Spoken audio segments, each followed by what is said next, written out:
there's something in disguise. I know, it's well thought out. I know, what goes around. I know, I've heard that sound. I know, you're bringing me down.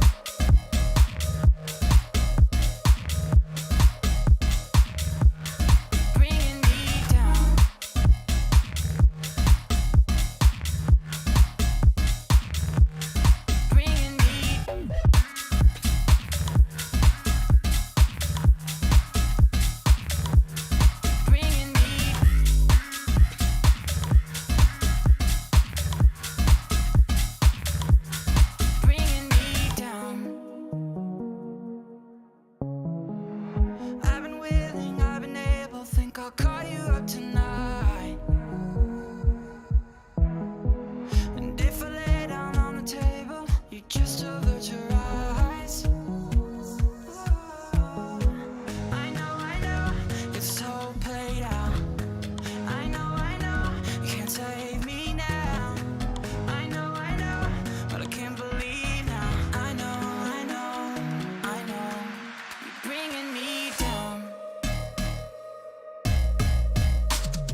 Welcome to the Red Bull M.E.O Season 3 finals for Teamfight Tactics. Over the course of several qualifiers, we'd narrowed down the pool to just 8 players, and today, across 5 games, we're going to crown a champion. My name is TJ, and I'll be one half of the duo calling the action today. I'll be joined on broadcast by a man whose voice is a calling card unto itself, a man whose knowledge of video games is unsurpassed, a man whose wit has charmed entire nations, a man strong enough to put whole esports on his back, a man important enough to have his own video intro. Please welcome Scoundrel.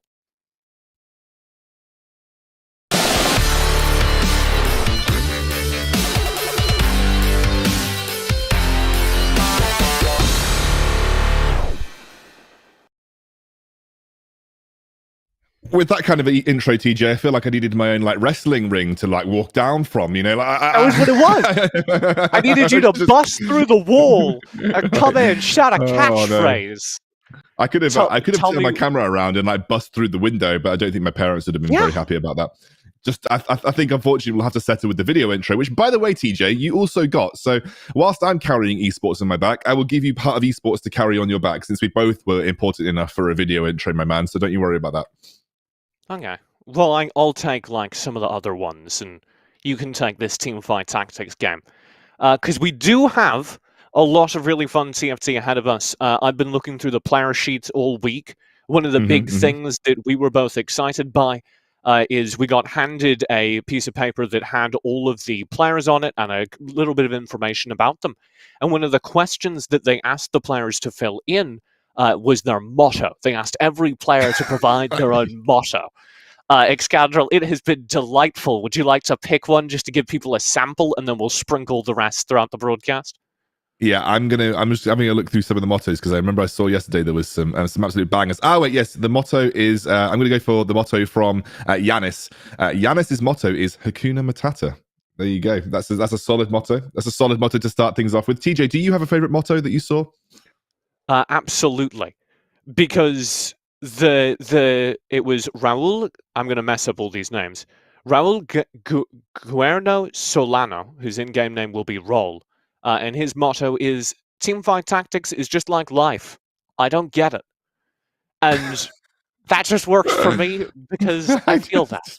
I mean, he obviously gets it to some degree. He's in the top 8 of the Red Bull M.E.O Season 3 finals, so he's popping. You know, if he is blindly stumbling through life as he's blindly apparently stumbling through TFT, that man is going to absolutely kill it. So I think he's got no worries coming into this finals. Very Forrest Gump energy, just massive. Arriving.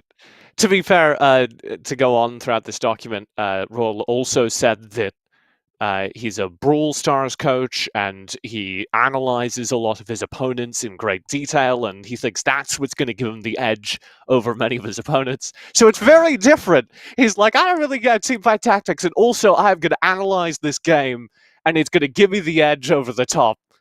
A little bit of a mixed message. One of the mottos that I actually resonate with is from Going, who's one of our players. The longer you stay in bed, the better your day will be. So there you go. I mean, that's one I definitely resonate with, considering I'm up at 6 a.m. for my son every single day, and I haven't had the longer you stay in bed style day for about 17,000 years. So yeah, I hope I can resonate with that one day, Going. Hopefully I'll get there. But TJ, obviously we've got 5 games coming up today. We should probably have a little think about how these players get their points, right? We should take a look at the scoring system, and I do believe we have a graphic for it. So you can take a look. It's pretty standard as far as Teamfight Tactics scoring goes. Obviously, There's a pretty sizable drop-off from the number 4 to the number 5 slot, so players are looking to hit those top 4s. This is pretty much the standard TFT scoring rule set that's used across the majority of tournaments right now. You're massively rewarded for first. You are then rewarded for a top 4 finish, which is obviously what we consider a win in TFT. Top 4 is always considered good because in the actual game you get positive LP gains from +4, and then from below that you get the sort of slightly lower points. So from 5 to 8, obviously getting slightly lower. But yeah, this is the standard rule set for TFT, and of course we do also have some extra rules that we can take a look at too, which include some of the tiebreaker situations. Now, I'm not going to go through all of these tiebreaker. Show me the text. I know. Oh, We need to see those tiebreaker rules, but I'm not going to go through all of them. But basically, we do have some tiebreaker rules. Yeah, exactly. There's the text. We do have some tiebreaker rules, which we will bring into the equation should we need to, and we are alerted by one of our tournament admins. There is a lot of kind of shuffling that can happen in tiebreaker scenarios. However, essentially, it really depends on your consistent ranks. It really depends on who came first, last. Basically, there's a lot of different extra rules that we'll jump through if we ever get to a tiebreaker situation throughout the finals. Yep, but across 5 different games, fingers crossed, it is rather unlikely. I'm excited that we could get a page from the Cimmerillion into our broadcast today. Scoundrel, I think it's really important. I mean, that absolutely is going to be the 100% important thing here. Over 5 games, though. 5 games is an interesting one, though, TJ, because we don't often see 5 games as the standard. This is something that actually is often a little bit longer than your standard 4-game rounds that you see. So this is going to give some extra time for the players to fully express their TFT skill, because there is, a lot of skill involved in TFT when it comes to decision making. Some people would argue that there's a lot of luck based in this esport, but I genuinely believe, as someone that's played TFT for a very long time, there's a lot of skill that goes into decision making and kind of pivoting and deciding when you're going to apply certain tactics. All right, well, it sounds like it's time to kick off game number 1 of our day. So let's head into it, and as we do, we can start talking about the decision-making and skill we're looking for today. As we load in, let's highlight there, what are you looking for today? What are the comps, what are the units, what are the choices? I mean, it's relatively flexible, but there are 2 comps that generally dominate the meta right now. Kale-based comps and Slayer comps. They're 2 of the comps that kind of really dominate late-game meta and ones that are generally considered some of the best. But obviously, you can actually do relatively well with a lot of comps. I've seen people do well with Dragon Souls. I've seen people do well with mages, keepers as well, too. But mostly, people try to aim for Kale carry comps or Slayers, and Slayers is generally between 2 forms, either the legendary itemization comp, which is basically just stick a load of good legendaries on the board, give them good items, or you're looking for Samira carry in a heavy Slayer style composition as well. Ooh. One of the other things that's been making its way into the meta, though, is sharpshooter carry. So Yes, we're keeping an eye on that as Lewis here grabs one of the first chosens he's able to see. There's the Tristana comp, right? So there's the 4 sharpshooter Tristana comp. I didn't see what type of chosen that Tristana was, but that would be It is sharpshooter. That would be insane. If he could play around this Tristana now, maybe go for a level 3 Tristana, this is a great start for a potential Tristana-based sharpshooter composition.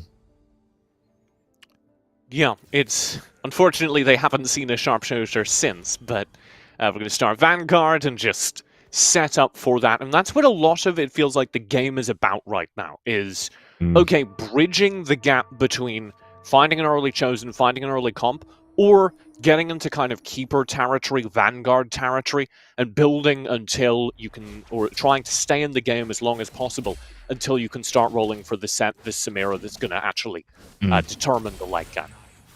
We're watching Overrated now, by the way, from Turkey. He's a student there. His motto is "just win." So I think that's a great motto to employ coming into a TFT game. Looks like he's got early Cultist. Cultist is always a good early kind of transition comp. It allows you to have strength in the early game. You can often build a bit of a win streak with it. So early Cultist coming into round 2-1 is a nice start for Overrated. Yep. I'm looking at the Jeweled Gauntlet available here, and I'm paying attention to where that could go on a Cultist composition, and the answer is not really very far. You don't normally see the Cultists last till late game, though, so you have a lot of pivot options. So we're probably going to see, yes, this Jeweled Gauntlet slam. It's on a Vladimir, which isn't really what you want, but you can sell these cultists towards the late game and throw it over to any number of characters that will utilize that ability. Yeah, and obviously we've got the chosen Elise here, which is a nice start if you're just, again, trying to use early cultists as a way of pivoting into something else. Clearly, you can see, I'm gonna butcher this name, Fujitara. I think he's very clearly got a strong early comp to work with. We've actually bounced back over to Overrated, who is running with another cultist, but again, level 1 cultists across the board. So, not exactly the height of strength here, and no level 2 or no 2-star champions to work with as of yet. Yeah, fair number of people going cultists as that starter. I'd imagine that very few of them are going to stay on it as we panned through. There was a lot of Vanguard, some good scouting out from Overrated, helping us get a sense of the lobby as well. There was a lot of Vanguard, there was a lot of just standard starting comps. Nobody, it seems like, has that firm comp chosen, except for Lewis, who is still down there at the very bottom of the leaderboard with that Tristana Sharpshooter, which is something you could see them stick with throughout this entire lobby. You generally don't tend to get compositions right now that are like you pick something up level 1 and that's it. Like you pick something up within your early levels and that's kind of where you stick to. There aren't many chosens in the early game. Unless you get Yasuo or Diana chosen, in which case we're all in. You got a full set at that point. I mean, there is a Diana chosen here. Right there. And that's a Diana assassin chosen too. So that's actually a good... That would be one to play with. Obviously, the items I would not say are optimal for Overrated right now. He's basically got a Zerot.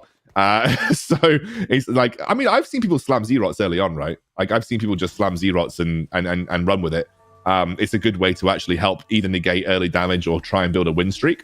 But maybe he's looking for... I'm trying to think what he would be looking for. I mean, he could potentially go Ginsu's. He could potentially go Morellonomicon. He could potentially even be looking to set up for a Kale comp later on, just based off these items. He will obviously have carousel priority coming off into this particular carousel, and I think this next item will give us some indication about where he's deciding to go. Yeah, this is just a composition with the cultist start with not looking for a chosen here. This is a placeholder composition that is trying to do some damage early, but probably keep loose streaking, so that there's enough gold to make a firm pivot. Like you say, item choice will be a very, very clear indication of what Overrated is looking for here. Yeah, we'll have a keep an eye on Overrated. He's now going to choose, and he is going to pick up the BF sword, which would indicate a Giant Slayer. So, interesting. I mean, you could obviously go... You could obviously go something else as well. Like you could go Zeke's if you wanted to, but Giant Slayer seems like would be where I would be initially aiming for if I was going for that. There aren't a whole lot of compositions that use that Giant Slayer right now. So I have to, like, even Zeke's is more used in a couple of comps, but I have to imagine that this is a component. You're going to see that sword thrown together with something they're hoping to gather late game, and this is a real long-term plan for Overrated. Yeah, he's greeding for items then off the first carousel. I mean, the other thing that is quite a popular that he's planning. The other popular item is GA. Clearly, like GA is clearly a popular item that you see used with the BF sword quite a lot. So it might be that he's just planning for the GA for maybe a Samira comp, or even potentially a Kennen Keeper's comp, with the GA being the first item for the Kennen. That could be where he's potentially planning. But again, gold will also be super important to him. Well, obviously, we're watching at Fuji now, and he is 20 gold at round 2-5, especially if he can... Well, unfortunately, he lost his streak, so it's not going to be the best in the world for him. But I usually say that a success point is if you are at 30 gold by the time that you get to Krugs. That's a relatively good place to be. I do want to kind of harp on that item choice a little bit more, just because... I don't know where it's going, but there is a bow, if I'm not mistaken, and there was a magic staff inside that carousel. So that could have been Rage Blade, which is all the rage right now. That could have been Runan's Hurricane, which is very powerful right now. Neither of those being gone for indicates to me that there is a very specific plan in mind for Overrated. So I do want to keep our eyes on that if we can. Was it Overrated or was it Latant that was going for that? I can't quite remember, because maybe it was Latant that I was seeing pick up Latant had the Tristana. Yes, you're right. Yeah, no, you're correct. Yeah, so yeah, Overrated. I would love to get our eyes back on him eventually. Double Chalice, I think, early on here. Yeah. Double Chalice Slam. This is just going to be full mage comp. What's interesting to me is normally you want to be saving stuff to stack out your Ace Soul if you're going full mage comp. Yeah. So the Double Chalice Slam is Maybe a little hasty. Maybe a little bit too much early game priority from Giannis. We'll You see always how that give plays out. you always give a Lulu Chalice of Power, right? Usually, like a Lulu Chalice of Power in majors is a relatively good itemization choice. So maybe he just wants to have one for the Lulu, and I don't think Chalice of Power is necessarily awful. As maybe another supporting No, unit it's for ASOL, solid. but you could slap it on ASOL for sure, right? We're now looking at Roll, who has gone for a looks like a Hextech Gunblade. Hextech Gunblade. What would that be particularly useful on right now? ASOL loves Kale? Hextech Yeah, Gunblade to go yeah, back. yeah. Potentially ASOL. You're absolutely correct. No, and that was one of the things. It was one of the reasons why I was looking at those chalices, because normally you want, jeweled gauntlet, gunblade, maybe the guardian angel over on that ASOL. Yeah. And to see, the rush towards chalice. Well, obviously fine in a mage comp. It does raise the question of are they planning on sticking the mage comp out and building to that, ASOL? So Or is there something else in play? We're looking at Immortal Mosh Pit right now. You so the this, the Brit, the Immortal Mosh Pit, hometown hero. the audio engineer with the motto of no rules, no pressure. His highlight story is a bounce back from a minus 326 LP tilt in a single day. So Immortal Mosh Pit, he's on a win streak as well. It looks like he hard leveled, which you would always do to try and protect your win streak following the Krugs. So he's hard leveled to maintain that win streak. And my God, he is. This is the 3-star Yasuo comp. This is what you build towards. So do you donkey roll for 3-star Yasuo, or do you take it slow? Because I would have felt like if you were donkey rolling, you would not be leveling up to level 5, right? So he's now just hoping. Sorry, level 6.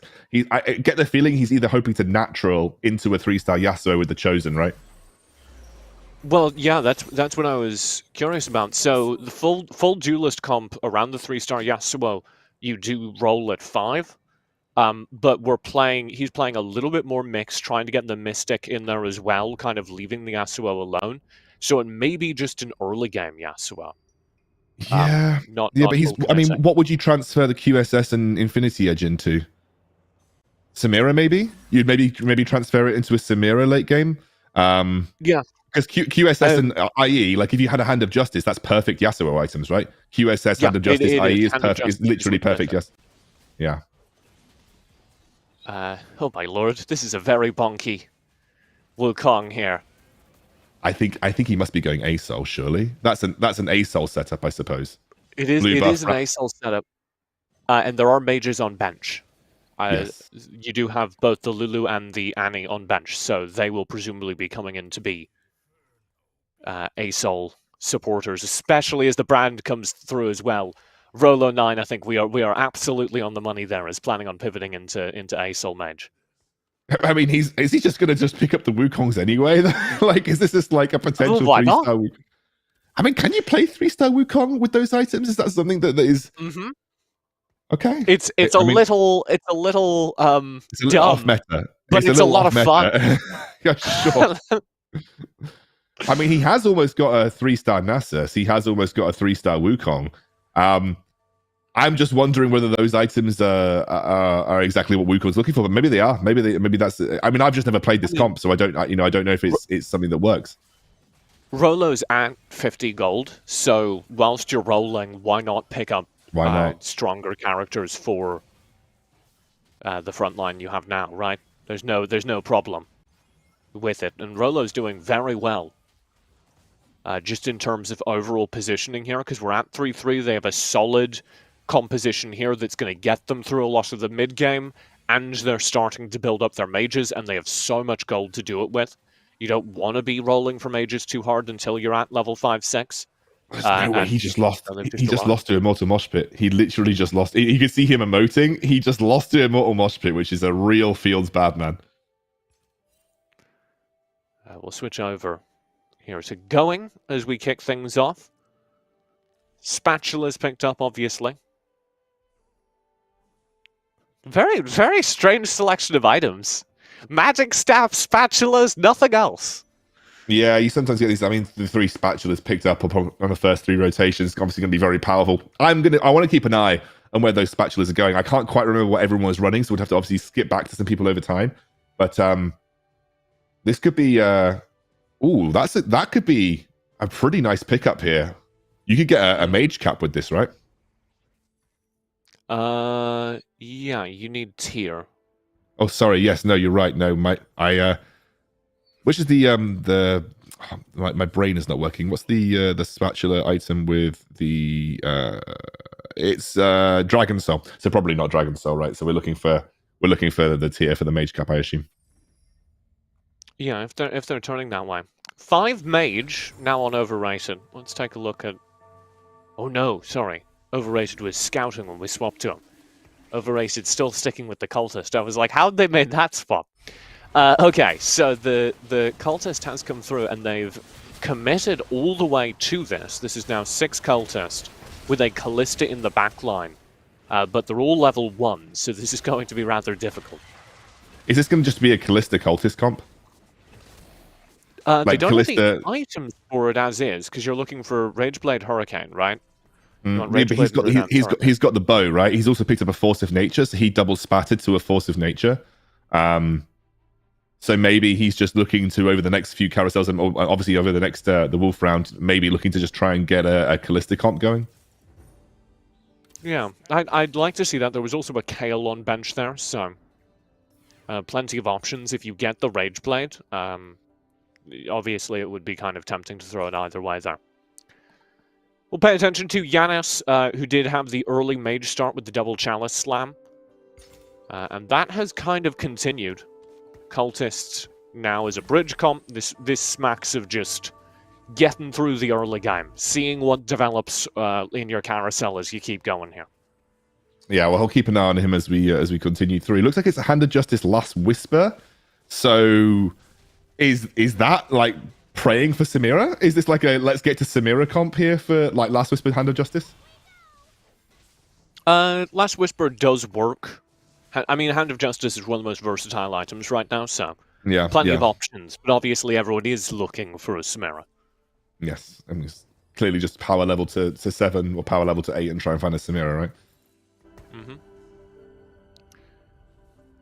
Okay, so these were the 5 mages we saw earlier. If we can swap back over, yes. Fortune. Oh, and an 8 loss streak with the Fortune. This is kind of spicy. Well, let's hope he gets a win at some point then. Oh, and one of the mages is Darius. Oh my gosh. With 5 mages, that'll be double casting Darius ultimate for 130% efficacy, I think. So pretty disgusting. Is he actually full on committing to? Oh, it's an Annie chosen mage. It's not the best mage in the world, but it obviously gives you the extra mage buff. He's now 6 mages. Annie but I feel like is also just. Annie is very essential to the mage comp because it's basically frontline. Oh, and a set as well. Wait, sell Darius? Do you sell Darius here and give Set the mage stuff? You want the fortune payoff. You want to win. That's true.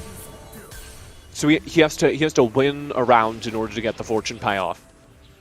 Win the Powerball. Wait, is he going to thief? No. Surely you don't. Thieves Glove set. No, you want Jeweled Gauntlet on set, so that you can crit with ult. Yeah. But you want the mage cap on him, right? So you just double ult. Oh yeah. Also a possibility. Basically, there are set items. There we go. Okay, let's see how much fortune payout we get. This is I kind of want to just sit here because this is a very long loss streak to get the fortune payout with. Who's taking so long? Here we go. Here we go. Oh, that is disgusting. So much money. That's so much. Oh, he just hit it big on fortune. He's just now got to convert. Okay, so this is the Tristana. This is the Tristana comp. So yes, he's kind of gone all in that Tristana comp. Yeah. And you can switch these Tristana items to Samira if you get there, but there's no need to. Yeah, for the Yuumi, blue buff. It's tempting to put blue buff on Kindred because you can just constantly pump out the Kindred ult, but the Yuumi keeps the Kindred alive just as long, right? you get an equal amount of extra Kindred ults because the Kindred's HP is extended by giving Yuumi blue buff, effectively. Yeah. So I agree with the theory. No, this is good. God. This is looking good for. This is really looking good for Tant. He's in a strong spot now. That chosen sharpshooter early. Sometimes it's difficult when you get the champion early, you don't get the items, but he has found very good items, and that is a 3-star Yasuo with perfect Yasuo items. Perfect Yasuo items for. I think that's our boy. I'll get used to the names over the course. Immortal Moshpit. He's picked up that perfect Yasuo with items. He's 3-starred Yasuo now. We've got a strong lobby already for our first game. Holy sin.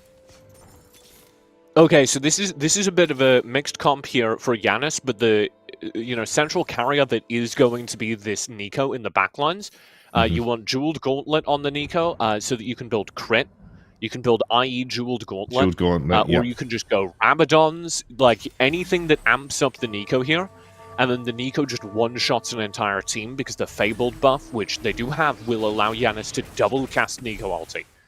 And the most exciting part of Nico comp is that Fabled are just 3 characters, so you can build basically anything around that come late game. Yeah, and actually we've got a Janna, Rabadon's Death Cap, Yasuo comp here as well from Immortal Moshpit, which is absolutely filthy. Oof. Absolutely filthy. Like, that is... this is top 3 for sure. Like, I think this is a top 3 finish for sure. Yeah, also double Callista in the backlines as well. Callista is normally one of the carries of that duelist comp, so very important to see. Bo, interesting. Haven't seen anyone pivot into Kayle yet from what we've seen, and that's obviously been a comp that's been relatively dominant in the meta recently. No one lucky enough to kind of go Slayer. Yeah, there was a Kayle on bench there, so there are the options, but yeah. You could run it alongside, who is it that has the Kindred? You can run it alongside the Kindred for Executioner buff. Yeah, that's very true. We can keep an eye on that. Damn, this comp! Look at this comp. he has Runan's Hurricane as well. Oh, it's just okay. a bow for Runan's Hurricane, and that's the most terrifying. Yeah, this is real good. And he doesn't need to spend either, so he can power to 8. This is super strong for. I mean, if you do you want to look for Yone potentially? Like, just add Yone in at the end. Don't do it. Don't do it. If you put a Zephyr on that Callista, I will. I know. Yone is good. Also, don't do it. He's gonna do it. No. No, he's not. He's holding. I think he wants to maybe protect the win streak. Yeah. So you can throw Lee Sin into this composition as well to get 6 duelist if you want. I think he might lose. Oh, okay. Fuji has actually activated pretty strong. What is that set? Yeah, but also it's the Swain. It's the Mage Cap Swain. Which is the Mage Cap Swain. You were talking about it earlier off stream, but it's actually in the game. We started this day. The two of us were hanging out and talking through the game during rehearsal, and I was like, man, I just won a game off of giving Mage Cap to Swain, because the Swain, double cast gets so beefy. And here we go, in our first game of the evening, Scoundrel. Exactly. And actually, he's got pretty solid ASOL items. I believe he's got GA Jeweled Gauntlet, which is like 2 of the best items you can have on ASOL. Oh, this is Mage Cap Yone. Mage Cap Yone with Ionic Spark? Okay. We need to stay on this. I need to see what happens when Yone double casts ulti, because I've never seen it before. Okay, we need to watch this guy through. All right. Making me proud. Iconic Spark makes sense here because the AoE around the Yone. Yep, for sure. Because people will completely go from. Did he even double cast ulti? I don't even think he double cast ulti. It didn't look like he did. Oh.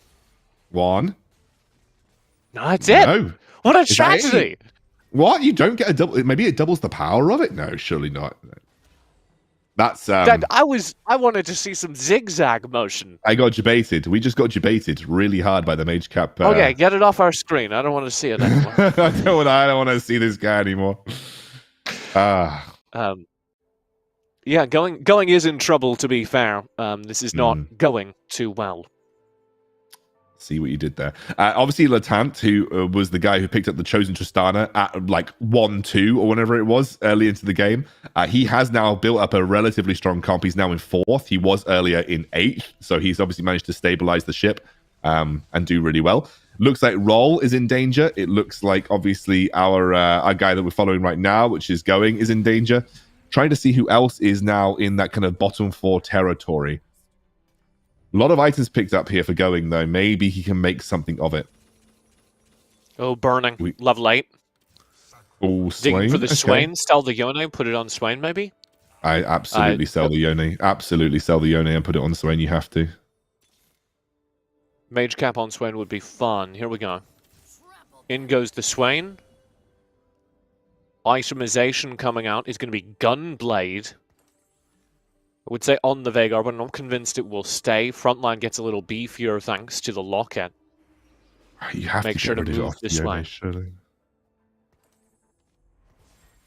Redemption Swain? That's desperation, right? Redemption Swain is just desperation. Nice kick from Lee there. Yeah, puts the Swain in the back lines, which means the Swain ulti doesn't have any AoE. And this looks real rough.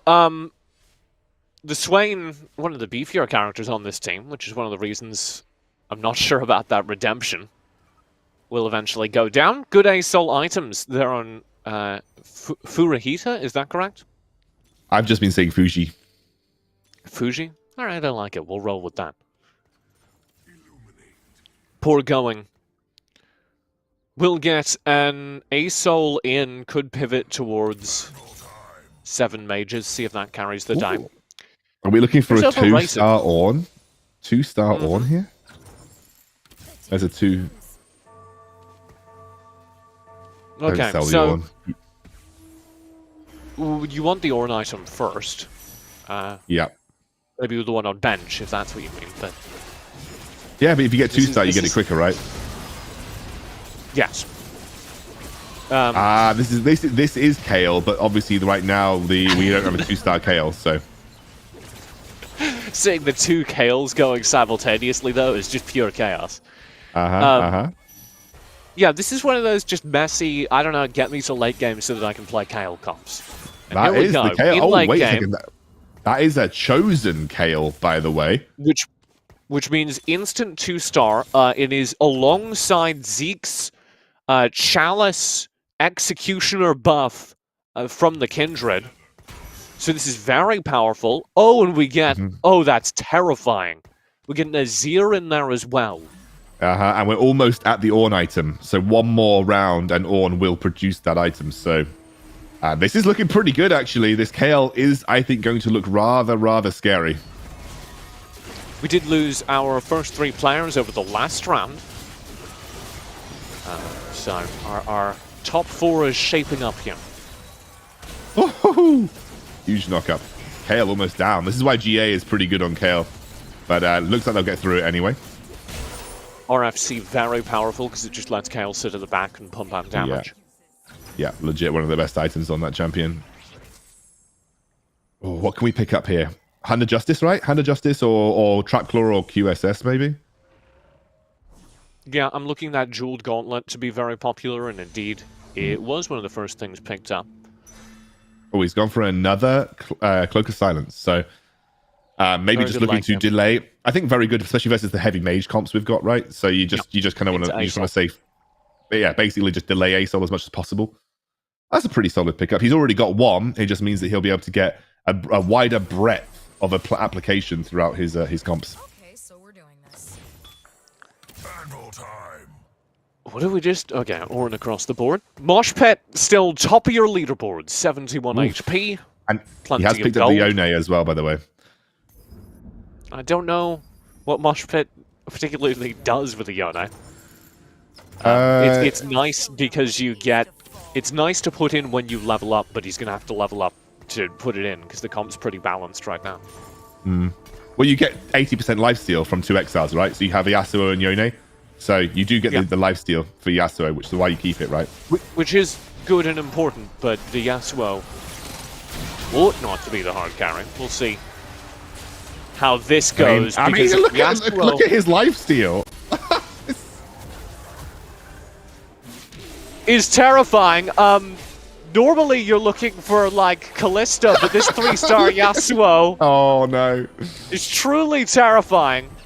The problem is, as you saw demonstrated there, the reason why I was a little hesitant to say that the Yasuo should be a late game carry is because once you get late game this set, there's just so much that one-shots your melee characters. There's so much that one-shots those that want to frontline. Yeah, unfortunately, Yasuo not. You're not going to do a huge amount if a Acer with double jeweled gauntlet beams your face, and so that's going to be a bit of a problem. So maybe Kindred was the play here. Maybe you could drop the Yone.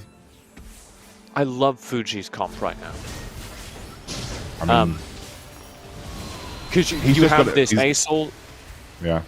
It's just a perfect grab bag. You have that A-Soul to play the backline, and then so much beefy frontline in front of it. Oh, he's out. He's out to the sharpshooter Tristana, the chosen Tristana, and the 3-star Diana with the locket. Just knocked out what was a essentially almost perfect A-Soul with a mage cap Swain. Yeah, low on the mage comp though, so there was just nothing to keep it alive, and Fuji will go out 5th place. Unfortunate, right below that cutoff. He picks up a Rabadons as well, by the way.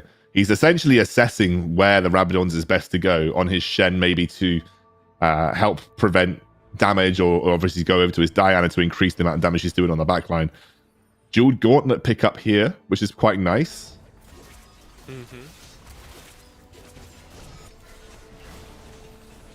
Where would you put the Rabadons? Rabadons, I don't know. You do have options here. And nobody is especially thriving with it. You could put it on Yumi, you could put it on Diana. That's where my mind goes.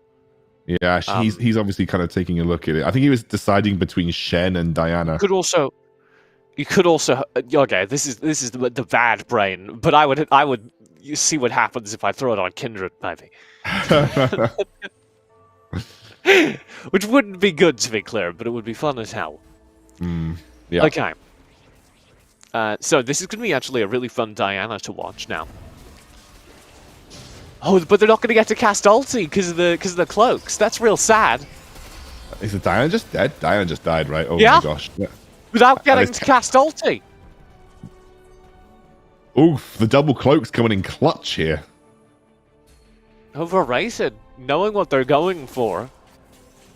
In the meantime, on the opposite board, that Nico is putting in work. You do have the Jewel Gauntlet IE combo I flagged earlier. Allowing the Nico to just one-shot entire boards. It's overrated, by the way. To get rid of that, yes, well. Overrated, the other player that was struggling in the early game has now found that massive comeback in the form of that Kale. And actually, Yasuo... Yeah? That's 3! He has 3 cloaks! That's absolutely disgusting. I just don't think there's a way that you dodge the cloaks if you're a mage player here. Do they literally cover the entire board? Almost. Yeah, no, they do. They actually do. Yeah, it did tag. That's disgusting. Okay. But, watch this Nico. When the cast eventually comes out. There we go, there we go. Boom. Yeah. That was, that one shot the entire team. That one shot the apps. Literally one shot the whole team. Yeah, so full Nico comp works behind the Fable, and again, it enables you to go for a lot of different options because it is only 3 characters to get Fable.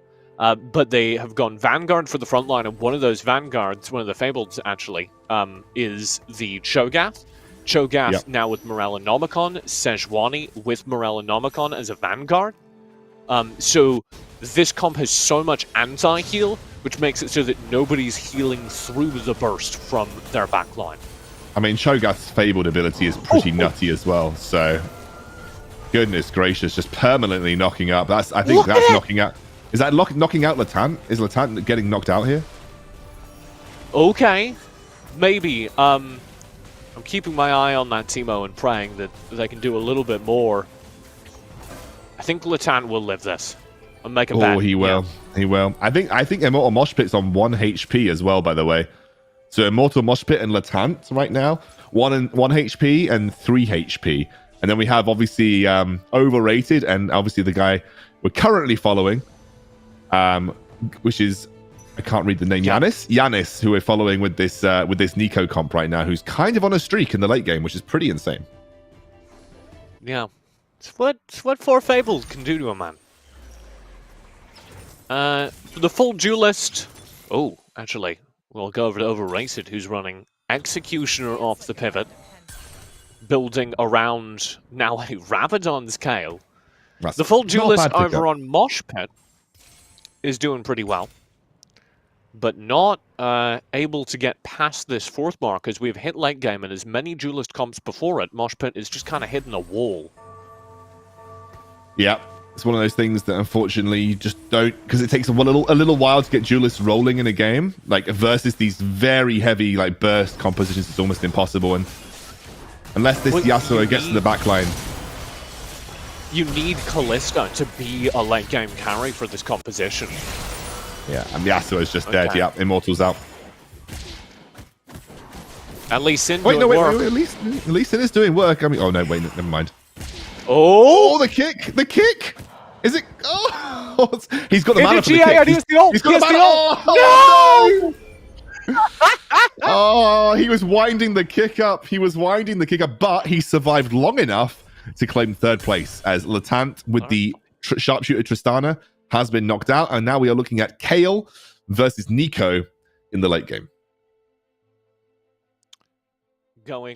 Driving this Executioner, or sorry, driving the Mystic comp into the Executioner comp of Overrated's Kale. And I'm gonna place my money on Nico. Well, I'll take that bet. You matching me? Are you? I don't know. I don't know.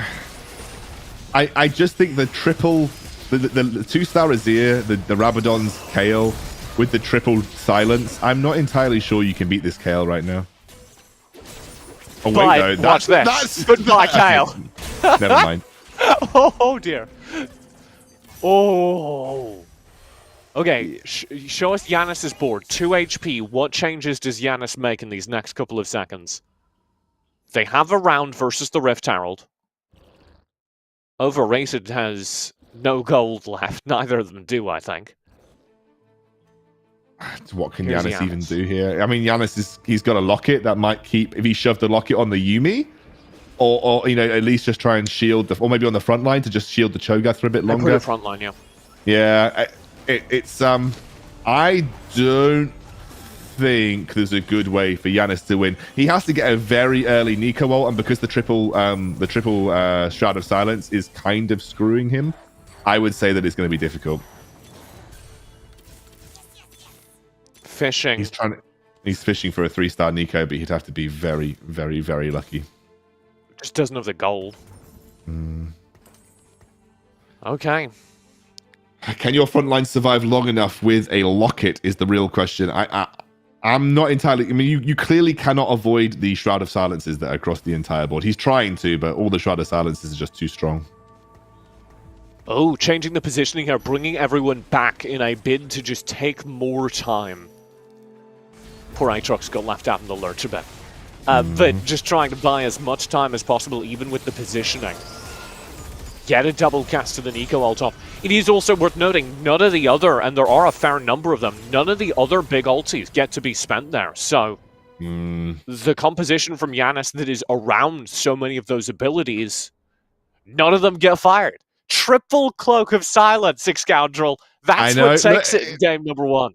It's really good in the late game versus these mage-heavy comps, like versus the Nico. Like the Nico cannot afford to delay her ultimate, especially if you've got something like a Kale winding up on the backline.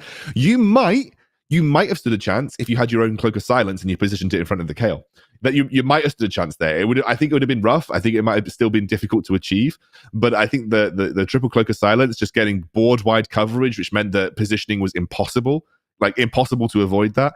I think that was just the key to beating these kind of like caster heavy comps in the late game. And obviously Kale, we know, is strong. She's very flexible with her itemization, especially if you just have RFC. So yes, a really, really good game. And I think a deserved win from Overrated.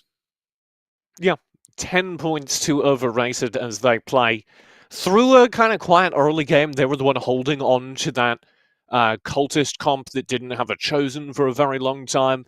And then you get out of the early game and just start finding pieces and throwing them on the board. Just start finding those gold units in the late game. And that has been what won so many players their points across a lot of the TFT tournaments happening recently. Do you remember what Overrated's Overrated motto was? Do you remember what Overrated motto was? Go on, enlighten me. It's just win. And he just won. He literally just won the first game. That was his motto. And obviously, as you can see, the 10 points. The points, that they have been assigned, obviously, as per our basic. Immortal Mosh Pit with that very early Yasuo comp took third. We did say it was a top 3 comp. Latant, I feel like, I think he had a really strong mid game, but again, with that Tristana, as you said, falls off towards the late game. And then Yanis and Overrated. I think the big surprise for me was Fuji with basically perfect ASOL, Mage Cap Swain, actually getting in 5th here. That's a little unlucky given the comp that he had. But again, we have 4 more rounds. Everything can shift. We've got plenty of time to recoup and regain in these leaderboards.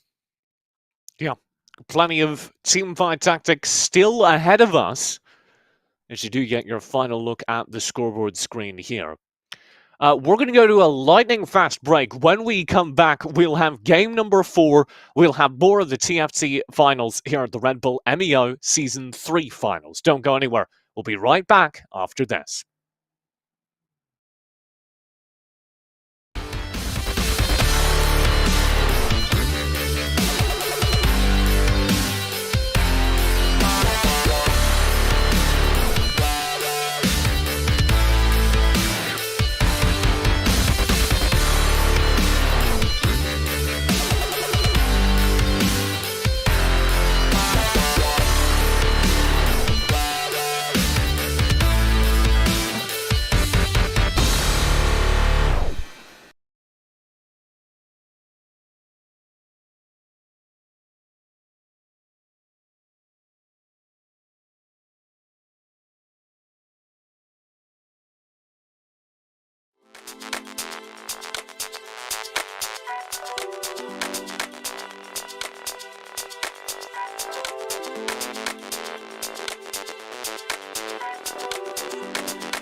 there's something in disguise.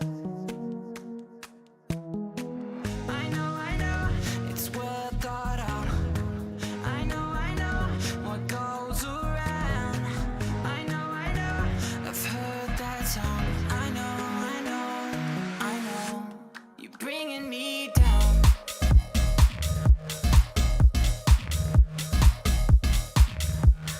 Bringing me down.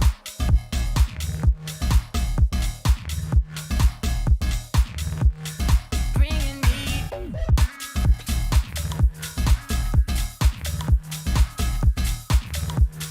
bringing me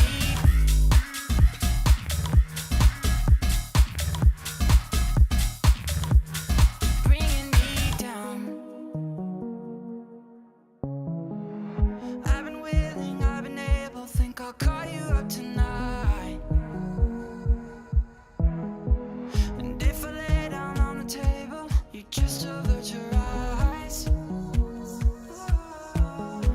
I know, it's all played out. I know, you can't save me now. I know, but I can't believe now. I know, you're bringing me down.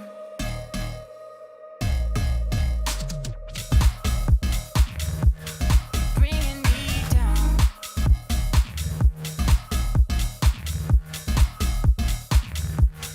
Bringing me down. I know, I know.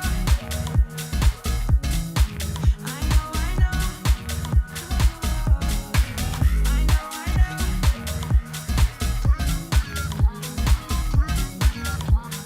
Bringing me down.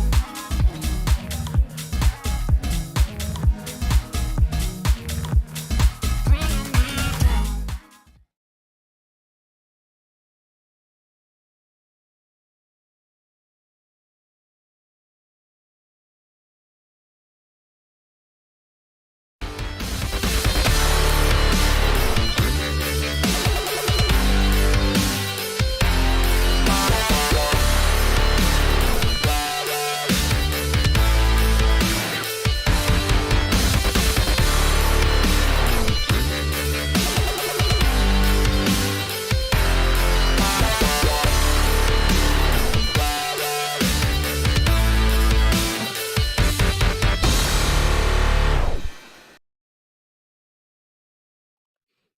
Welcome back to the Red Bull M.E.O Season 3 Finals for Teamfight Tactics. My name's still TJ, still joined by Excoundrel, and we did just have a pretty great Game 1 lobby. Yeah, and actually was won by a Kale comp, believe it or not. Kale still incredibly strong. What? I know. However, Nico Fabled did come in pretty clutch towards the end, and I would say that Fabled is not rated massively by a lot of pro players right now. I think it's a relatively good comp, but never usually considered like an easy top 2, top 1 comp. So to get a Fabled comp to that point in the game is pretty good. I also feel like it was won by the Cloak of Silence more than anything else. That was the truly terrifying part. It sounds like we are ready for game number 2, so we'll speed right into it as well, and we can maybe reminisce a little bit more, Excoundrel. 3 Cloaks of Silence. That was a lot of Cloaks of Silence, and it clearly made positioning the Nico absolutely impossible. The thing about Cloak of Silence is that if you're scouting, there is some outplay potential, right? Because you can last minute reposition away from it, whatever you want to do. If you've got 3 that cover the entire board, there is no outplay potential. You just have to sit Literally, there and take it. Nowhere is safe. You are just silenced. That's absolutely the case. All right, we'll start things off on Overrated's board. Nothing too exciting there for our former champion as we drift down to Mosh Pit, who did have a very good start to game number 1. Ran early roll onto the Divines, onto the Duelists, got a 3-star Yasuo, but didn't get the Callista necessary to carry the late game, and kind of fell off, placed 4th in our game 1. So Immortal Mosh Pit here, he found a cultist chosen TF through the Elysion, leveled up at 2-1 because he believes himself strong enough to be able to do so, and has now thrown a Sunfire Cape Diana on the board. So this is a strong start for Immortal Mosh Pit. I'm wondering where the Sunfire Cape is going, though. That's probably on a late game Sejuani, I would imagine. But obviously, it's not the optimal item that you want in one of your comps. Sunfire Cape is really good on Jax. Yes. That's kind of it, though. That's really... it's alright on Fiora as well. Yeah. Well, we'll keep an eye. Sometimes you slam items to build win streaks, right? Sunfire Cape is one of those items that if you put on a Garen, for instance, in the early game, you could build a win streak with Sunfire Cape Garen with relative ease. So it's very likely that we're just looking at something that's built specifically to sort of generate a win streak here. 2-star Diana with a Sunfire Cape, jump to the back line, probably going to do some damage in most of your early game fights. And Immortal Mosh Pit was someone that was able to build a win streak in the previous game, and then obviously able to transition that into his Yasuo comp. This time round, not exactly working with an incredibly good Chosen, however, can very easily transition if he manages to build a win streak into something else. Yanis here with Duelist Divine as a start. Pretty standard. Yasuo is one of the best early game units just because of the Exile buff, so yeah, you can slam him basically anywhere on the board, get the shielding. Doesn't indicate too much. The Aurelia pickup, I think probably from one of the minions, is trying to be played around, but obviously still fishing for comps. As you can see, sharpshooters, everything on the bench right there. Yeah, we don't read a huge amount into early comps just because things get pivoted so hard between stage 2, 3, and even 4 that I think unless you're getting like a really insane Chosen in the early game, or you're getting like a carry unit with the right items, most people are going to pivot. I mean, clearly we're not going to have Immortal running 2-star, 3-star Diana with Sunfire Cape throughout the majority of the game. So we'll keep an eye. I think what's going to be telling is the item choices that we see people go for in the first carousel. You would pay for that? Oof. No. Don't know if I would. I think that's actually called match fixing, so I shouldn't. It doesn't sound very exciting. I'm just wouldn't, because it doesn't sound very exciting. Sunfire Cape Diana actually sounds really boring. I'm not going to lie. Yeah, Diana's something these days. I was raising my hand here because the Fortune is back for Overrated, and they're building a very scary Darius Gunblade, so I'm having a lot of fun with the way Overrated plays these early games. Yeah, I just love Fortune in general. Anybody that has the ability and the nerve to go for big Fortune loss streaks and then have the the capacity to make those decisions to get yourself back in the game, they deserve to do well. So I love that people play the Fortune loss streaks, because the payout that we got, was it Overrated that went for it last game as well, where the payout was just absolutely ludicrous. Absolutely ludicrous off the 8 loss streak payout from the Fortune. It was nutty. We do potentially get a jeweled gauntlet there, if that's slammed directly onto the Darius, which would be fun.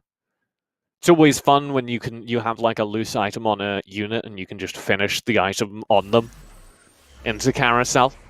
Well, actually, one of my favorite team comps from TFT history is Space Jam, and so I do miss Space Jam with like the insane Darius, i.e. Jeweled Gauntlet, GA Darius, where you just played Space Jam all the time. That was one of my most fun compositions. I'm kind of sad that we don't have Space Jam anymore. We do have 6 cultists, though. I don't know if you noticed. Kind of wild this early on. That level 2 Galio is going to be taking some names. He's going up against the other win streaker, which is Immortal again. And yes, the level 2 Galio will be pretty crazy. He's going up against a level 1 Galio, because obviously he's going up against the cultist TF that we're seeing out here. And actually, Diana going to get knocked up. That Sunfire Cape is kind of doing work right now, but I think we are going to see Immortal lose his win streak off the back of this level 2 Galio. It will be impossible to kill. Yeah, not enough value in it. Keep your eye on the Callistas that do come out. Callistas are one of the more powerful units in the game right now, if you can get the right items on them. We do have a couple people fighting for Callista access, so we'll see. She's a duelist, so there are a number of interested parties. Got a Warlord, or rather Nidalee, just picked up level 2 here. I think Just determining whether he wants to keep the Nidalee around to potentially shove on either for a sharpshooter or just having a strong level 2 unit at some point. Yeah, I don't imagine anything here stays, right? This is... I'm trying to figure out what you could build from the items they do have. And you could be looking at, like, Keeper, if you wanted to go that way. You could probably end your game towards a Keeper composition. Zaya really likes that Hand of Justice. But very, very flexible. The Keeper pivot I bring up because it's pretty easy through Elise. And there we go. Keeper picked up. Important to note because that win streak did just get dropped, as I think I heard an intake of air. I did. It was a loss in the win streak there. Luckily has that option to sell up to get to 30 gold at the Krugs, which is usually a good barometer of economic health in TFT. If you're just able to get 30 gold by the Krug round, that is an absolutely bang on average standard for keeping your economy in a good shape once you get to this point in the game. It looks like Kennen already picked up. Double Kennen actually already picked up here. This is Keeper. This is Keeper. This is absolutely Keeper. Like you get I'm excited. GA for Kennen, Ionic Spark, Morello, something like that. Like this is definitely looking like a Keeper comp. I'm very excited because this is, I think, 3 different people who are at least considering Keeper now, so it could get messy. And that's what I like. Not ideal items on the cannon, though. You can build towards GA with the BF sword, but you really want Morellonomicon. And there's nothing there for that. You could Ionic Spark with the if you pick up a rod on the next carousel for the Negatron cloak. Sure. But obviously, I think you prioritize GA and then you think about whatever items you're going to shove on the Kennen following. But it does look like at least one other Kennen player here, which is Immortal Mosh Pit. Yeah, Mosh Pit, considering his way through Keeper, like I said, Cultist is a very clean pivot to Keeper if you want to pull that off. Because you can go through the Elise. So you get Cultist, which is very good early game, into Keeper, which is very good mid game, into whatever you end up on. Oh! Big Mage! What do we do with this? Mage. The essentials of a Mage comp on the bench. You can see Veigar there as well. But Overrated needs the Fortune payoff. Yeah, he's on a 1-lose streak right now. He's gonna Thief's Gloves the Veigar, which is not a bad choice. Clearly has the items necessary to go for a pivot into Aurelion Soul. So Overrated maybe thinking about the Aurelion Soul pivot with the Gunblade and the Jeweled Gauntlet, and then would just need a GA eventually to get you perfect Aurelion Soul items. Yeah, Overrated so good so far this tournament. Doesn't look like we're going to get a loss streak. No. Really, really sad times for Overrated. He's winning too much. You still get some payout. You get a little bit of gold every time you have Fortune wins. Gold. Yeah. No, okay, so I want to talk through why we were so psyched by Overrated's comp, because Jewel Gauntlet Gunblade, which is what is currently on that Darius, is 2/3 of the ideal A-Soul items. So you can sell that Darius once you get A-Soul, pivot out of Fortune into a Mage comp, and be basically ready-made. You also have the Annie in the front lines, who is the ideal tank for a Mage comp, so really just plenty of options. Oh, we're going to see Slayer. We haven't seen much Slayer this tournament whatsoever, but we have an Olaf picked up with GA. Oh. So that would suggest to me that we are actually going to see some Slayer from Yanis, and we didn't see any Slayer, which is one of the best comps in the meta right now. We saw none of that in our first game. Obviously, Dragon Soul being a good mid game for it. Have you seen RFC, Olaf? No, but it sounds just as disgusting as I think it sounds. It is real gross, and it's happening pretty often on the ladder right now. Okay. Spatula did go over to Rolo, I believe. Yeah, Rolo.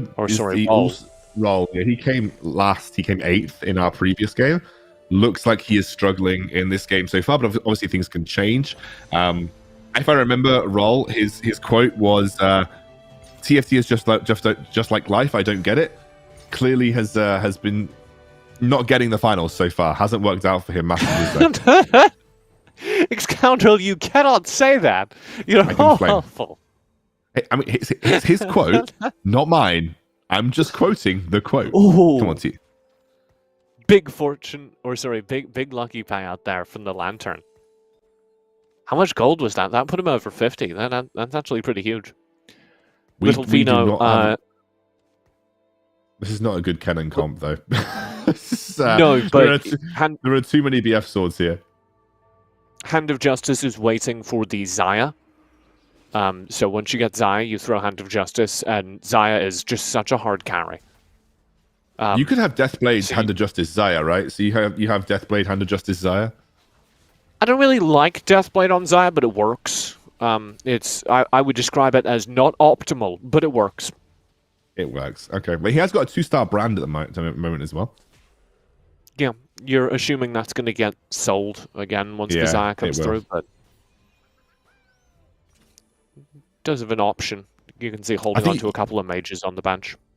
You slow roll at 7 though, right? So you're aiming to get to 7 here. You're just weathering the storm. Slow roll at 7, and then just hope that you find the pieces that you need. We'll swap over to Going's board. Going about midway up the ladder board here. It is going okay.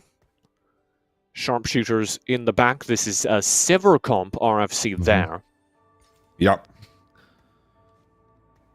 So Sivir just part of a...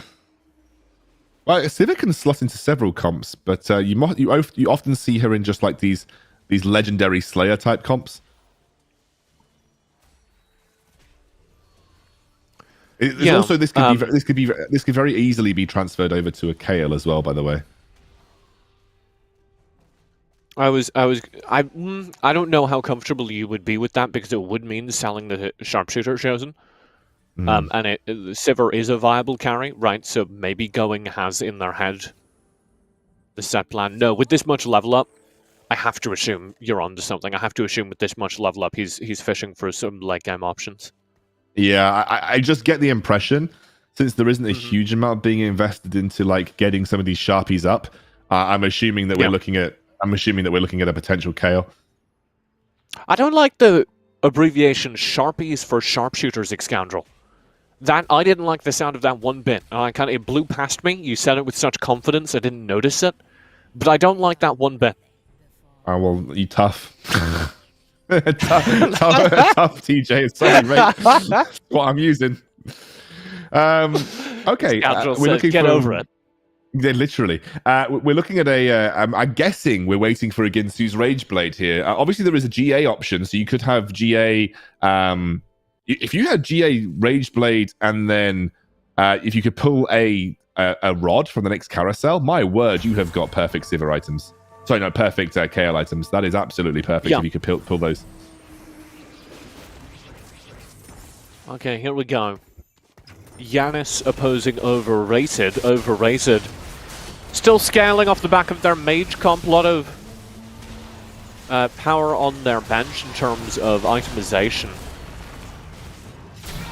Trying to figure out where that gunblade went, and I don't see it, so I imagine... It's still on Darius. Yeah, it's still so on Overrated. Darius. Yeah, Overrated has not been winning since he picked up that win earlier on. He's now on a 4-loss streak. So... We going for 6, do you think? The thing about... The big thing about Fortune, right? That's an early Ornn. That's an very early on, but he has to survive to make it worth it, right? No. The Ornn, as long as it's on the board, ticks. So every 4 rounds, he's going to get an Ornn item.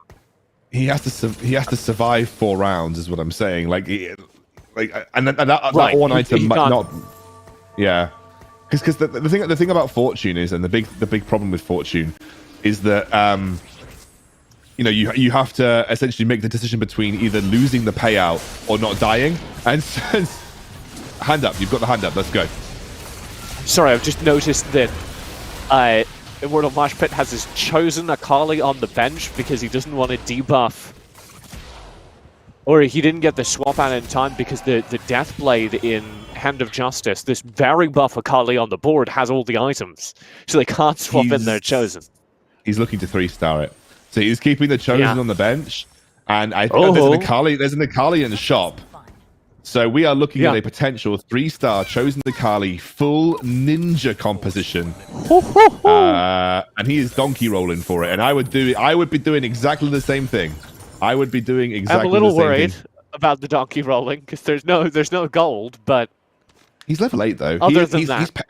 He's power leveled 8. Like he's level 8 at 4-3, which is an absolutely disgusting point to be level 8. So I mean, I don't even think he needs donkey roll, right? He's got 94 HP. He can wait this out.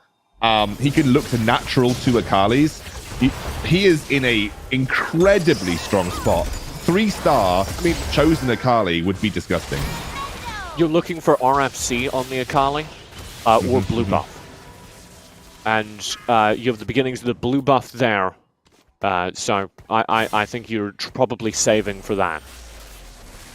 Can we get a look at what Overrated's up to once we get through this carousel? Because they were definitely swinging through that. Okay. Chain Vest is the first priority, is interesting. They were swinging through that fortune comp, right? Trying to see if they could get a loss streak out of it. And as I think you were talking about before I rudely interrupted you by getting very excited about the Akali 3-star. You were saying, you know, all these Ornn items are very exciting. No. Is it Morello? Oh, it's Morello's Kennen. So it's Morello's Kennen. Right? He's prioritized. Overrated needs to survive. Overrated needs to live through trying to streak, trying to build up these Ornn items. Well, we're not there. Oh. There we go. So this is it. This is the roll down after the carousel. Overrated is spending their money to try and pay off the loss streak. Win the game from there. Does have the beginnings of a mage comp in the bench, obviously. Looking to find 2 stars across it. He needs ASOL. He's desperately searching for ASOL right now. Can they pay off the comp? This is a 2-star Darius now. Like all of this entire comp just got leveled up by the money spend. So theoretically, this is make it or break it. Oh, Darius down second time. Nothing from the Veigar. And that is going to be overrated. Now it's 7 losses in a row with nothing in the bank. Oh, it's not looking good. ASOL. I mean, you've got to sell for ASOL, and right? You've got to sell for ASOL. I mean, are you greeding it? Are you greeding it for the? He's greeding it. He doesn't want to lose the fortune. No, he's got. Is he gonna put Kata in for the fortune? Okay. He's greeding it, dude. He is hard greeding it. Might get away with it though. Put your items on ASOL, please. Did he get the items on the ASOL? He did not. He did not. Why did? Oh, we've moved over, so we're not going to see what happens here. Don't know. Maybe got him out. So that is the Xayah with Deathblade, by the way. Hand of Justice Xayah Deathblade. Yep. Renowned Hurricane as well. So very, very good Xayah comp. Hand of Justice, perfect item. And Xayah does a lot of work, as I think you're seeing here. However, this is carry Dragon Soul Olaf into it. And that Bloodthirster is disgusting. Yeah. That's definitely a rough spot to be in. I mean, Olaf's super strong in the mid game as well. You can obviously convert that into a Samira in the late game if you want to go down the Slayer build path. Looks like we are seeing... I can't see the name. The name was blurred out. Is it? Oh, Little Fino. It's Little Fino. Sorry. Yeah. Little Fino looks like he's going. There are 8 names, Scoundrel. You're gonna have to be a little more specific. No, yeah, it's because the name was kind of obscured by the light on the side of the screen. This is the Kayle, by the way. So we did see that transition into the Kayle here for Yep. Rollo. For Rollo, which was what we were expecting. That is also a spat that has been picked up. Sword of the Divine spat. Interesting. Yeah. You already have the Duelist buff onto the Kayle, which is really, really good. You can just go full Duelist behind that because Kayle gets so much attack speed off of the Duelist buff. I'd be looking to max out Duelist here because 6 Duelist does so much for you. Yeah, I would be saying 6 Duelist is probably the way to go. Here was the transition from Overrated, who was on exactly 1 HP and tried to save their game behind this ASOL. RFC Lulu, okay. We really are desperate here. I mean, he's still running with Fortune. He's still attempt. I mean, this could be a good ASOL hit if he gets the ASOL? hit. It's a good hit. It's a good hit, but is it enough? Second one. Out of the GA, this needs to be huge. No, it's not good enough. It's not enough. Not good enough. Oh no, our guy who came first came last. Stays in the game though. Good lad. Keeps spectating. So, we lose our first casualty, and as you say, it was our former first-place player. We were talking up this Duelist comp, and he is tempted by putting Divine on Yone, which obviously yields benefits. That's essentially inverse QSS, allowing the Yone to get off a couple more of those ults into the late game. Maybe we're looking. Are we looking for 6 Divine here though? Like, what are you cutting for 6 Divine if you're trying to go for it? This is into the Keeper Zaya, by the way, looking pretty nice for a Kayle to just obliterate your entire comp. Yeah, watch out for this. Watch out for this Keeper comp though, because they do have. Oh god, that's a lot of damage. They do have a Azir now on that Keeper comp, so you're kind of hitting late game, and when the Azir Zaya are online, they're pretty scary. Yeah, but I think into a Kayle comp, Keepers are naturally bad because you group up. You have to group up to maximize your Keeper efficiency, and if no one's threatening Kayle, she will just get massive damage value across your entire team. Yeah. He's trying to think what I cut for 6 Divine, but I don't think Divine should be your focus, right? Yeah. Okay. Mosh Pit over here didn't go for the full assassin. That is a very scary Akali with Rutan's Hurricane. Okay. What else is on that Akali? Hand of Justice, Deathblade. Those are not optimal items, but they are still going to be terrifying. It is still 3-star Akali. It is still max item Akali, right? It's also chosen Akali. So it's 3-star max item chosen Akali, but this is max cultist. It's suboptimal, but it's also Callista with Rageblade and Rageblade and a rapid fire cannon with max cultists. So that is a scary Callista carry comp too. At the same time, I don't think RFC blue buff Akali loses that. You get 3-star RFC blue buff Akali. Wait, you don't lose that.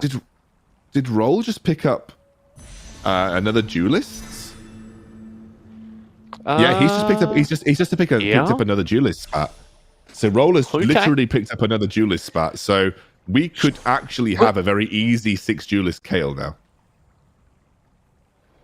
Yeah, I am trying to think what in their comp they would put that extra Duelist spat on, though.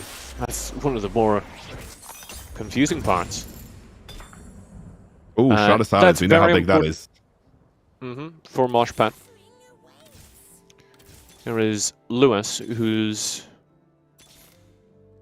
towards the top of the lobby right now, actually. Yeah, he's been in the driving seat for quite some time. He had a very, very early strong cultist, which he has now capitalized on going for 9 cultists. So we have a 9 cultist composition coming out here from Latant, which is pretty good. One away from 3-star Callista. Oof. So that would be disgusting in the late game. So he's actually keeping it on the Yone. Sword of the Divine, Duelist Yone. With 2-star. Sword of the Divine, Duelist Yone 2-star. That is pretty disgusting. Oh my gosh. Roll just popping off this game. Just walked in there and sliced him. I mean, that is 2-star Divine Duelist Yone. I didn't expect him to do that much with the autos, though, a scoundrel. Yeah, 2-star Yone, everybody. It's pretty strong. All right. Yone, as you say, just winning that one out for all and dropping the top player in our lobby. With a zillion as well. Like, this is the dream cultist comp. That's kind of astonishing. Okay. It is all looking pretty mental. I won't lie to you. Yeah, we'll swap over to Little Fiend, who has been running that keeper comp. You can see the items have improved. That Morellonomicon's doing a lot of work. Also moved up the composition overall. And the combination pays off. Silence, the Cloak of Silence as well, keeping that Kayle from being able to level up for much of the round. Getting Little Fiend an advantage over a Kayle comp. And you're seeing the cultists drop off now as well as we're heading towards round 6. The cultists are starting to get battered. I mean, they don't, even at 9 cultists, it does not have longevity in the late game. Galio is just, it's not like Mech, everybody. Galio does not have the same kind of late game carry potential. We have a full... I loved Mech, dude. Mech and Space Jam were 2 of my favorite comps to have existed in TFT. Fuji is looking for what to do with these items in late game. Very messy comp, but messy in a good way, as you do have multiple carries and a Samira they're currently trying to amp up. Ooh, okay, here we go. That's a cultist Aatrox. Oh, Vanguard? Oh, it's Vanguard Aatrox. Yeah, I misread that as well, but it is Vanguard according to the sidebar here, so. Yeah. Max statting the Aatrox, getting as much HP on that one as possible, and sitting tight to try and make the Samira the absolute carry. I think Samira's looking pretty I good like here. that. Double Zeke's Herald is just going to make the Samira so scary to deal with, but at level 1, they're just getting burned down by AoE versus the Keepers, and the Akali just manages to one-shot him. Oh, and he's there we out. go. And by the way, yet again. That is still Sunfire Cape Diana, by the way. Immortals had Sunfire Cape Diana the entire game, so now you don't even need to pay to see it. It's literally just there. I'm getting paid to see it, Excountrel. It's even better. Oh, there you go. Oh, double Swain. Does it. that fit here? Yes! Yeah, you have Rabadons. Yeah, that's Rabadon's 2-star Swain, everybody. Gunblade? Do the Rabadons? Oh, my word. That's another rather... Swain! There's no way you pick up the other Swain, but the Lee Sin could be a good shout. Go for the 3-star! Coward! That's, what is the Ornn item that he's picked up? It's the rocket propelled fist, so you're gonna... Oh, but there was Quicksilver on the Kayle. What a tragedy. Oh no. That is a tragedy. Kayle has just absolutely murdered Yanis. That's a 3-star Jax as well. And this Kayle comp's looking... He could be one away from 2-2-star Swains if he'd believed in himself. I'm just throwing that out there. Yeah, he would have had 2-2-stars. You can't make that assertion because you have no idea whether that Swain was the same one that he saw in the shop previously. I'm pretty sure it works that way, Excountrel. Okay, I'll believe you. I believe it. Wait a second. Has Immortal Moshpit did he sell his Chosen Akali and pick up a Chosen? Immortal Moshpit sold his Chosen Akali, has transferred things over to Samira, a 2-star Samira, and he's also got a 2-star Yone. A Chosen 2-star Yone. This is Samira a big has late game Deathblade. Deathblade, Runan's Hurricane, Hand of Justice on the Samira. That is disgusting. That, my friends, was a big late game pivot. That was a big late game pivot. Like that, he was 3-star Chosen Akali all the way, and is now late game pivoted into a Chosen Yone and a 2-star Samira with nutty items. That is a rather large and well-deserved top 4 for Immortal. Yeah, we have locked in our top 4 as you talked about. Gong dropping in 5th. Fuji sadly in 6th place. Yet again, we're looking at Fuji's comp and we're like, all right, it's kind of coming together. And then boom, Fuji is out of the game. Wait, did Roll? No, Roll's still in the game, right? Roll is in second. He's the one with the duelist 2-star, divine duelist 2-star Yone, and obviously the Kale. And it is the person we're spectating right now is Yanis, who came second in the previous lobby. So Yanis with the top 4 in the second game is good consistency. Immortal was third, another good consistency from him coming into this second game. And Roll was 8th, so this will be a really needed top 4 finish for him. And with his comp, I would not be surprised to see him either first or second either. Really depends on who he matches up into. Show me the big Swain. That's all I want to see in my life. Boom, he's big. Look at his HP. This was a very, very, very, very good Zephyr, by the way, but I don't think it's going to be enough. I think Samira's going to start doing this. Nope, Swain. Oh, Swain. Swain knocks Swain. You just don't beat it, and that makes the kill go through. As you say, Mosh Pit down. Third. Roll gets third as a result because Mosh Pit loses 10 HP to Lewis, who's currently on fire in the first place in the lobby. Mosh Pit's going to kicking himself. Mosh Pit will be kicking himself because he let his main carry get Zephyred, and that's always terrible in the late game. Like, if you have that Samira Zephyred, she's out of the fight for, 7 seconds? You don't build up your style quick enough, and you saw her late game ultimate was not impactful. And so we're looking at a 3-star carry Kalista in Cultists, 9 Cultists, 3-star carry Kalista versus a big boy Swain. Those are our comps for the late game here. The Cultists with the Kalista are very scary. Even a Swain will be popped by that. Case in point. Yeah. If this Kalista isn't touched, I think it just wins.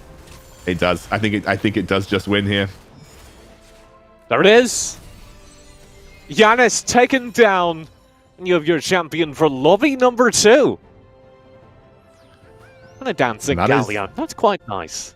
And that is Latant. Latant picks up that second game in the series, and that's a really, really, really strong finish from him. Again, Cultists don't generally scale, but you need the 3-star Kalista to have the legs in the late game. With perfect items, you're going to beat most compositions. You saw he basically turbo killed the Swain from half HP, and obviously Swain relies on being sustained. He's not particularly strong against high level burst damage like the Kalista, and yeah, that was super good from Kalista and from Latant in general. And actually Latant ran with that comp from round 2. So Latant ran with that comp from round 2, built a strong win streak of a very early 6 Cultists, and then transitioned to 9 Cultists, which is not easy to do. So really well played from Latant. Heard us say that Cultists don't normally last till late game, and said, I'm doing it. I mean, in general, if you're relying on Galio alone, Cultists don't scale massively into late game. But if you've got a 3-star Kalista with perfect items, then yeah, you're going to scale. And I think it is also notable because it marks a defeat of a couple of different compositions that are very popular in the meta right now.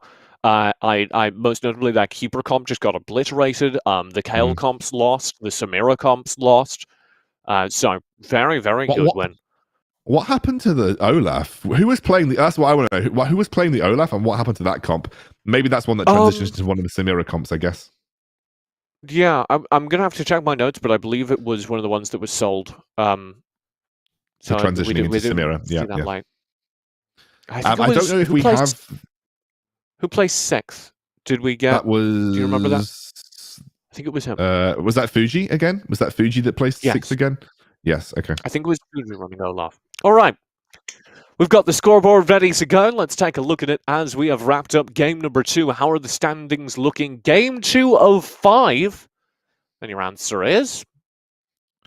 We have a tie at the top for now, Latant and Yanis. Yanis rewarded for consistency over 2 games, and Latant with that big win and having come 4th, I believe, in the previous lobby, ends up getting that 16 points in total. Immortal with 2 consistent wins puts him very close behind, and Overrated with a 1st and 8th. The dichotomy of man is down at down at 4th with 11 points. There is a little bit of a gap starting to open up for Going and Little Fino.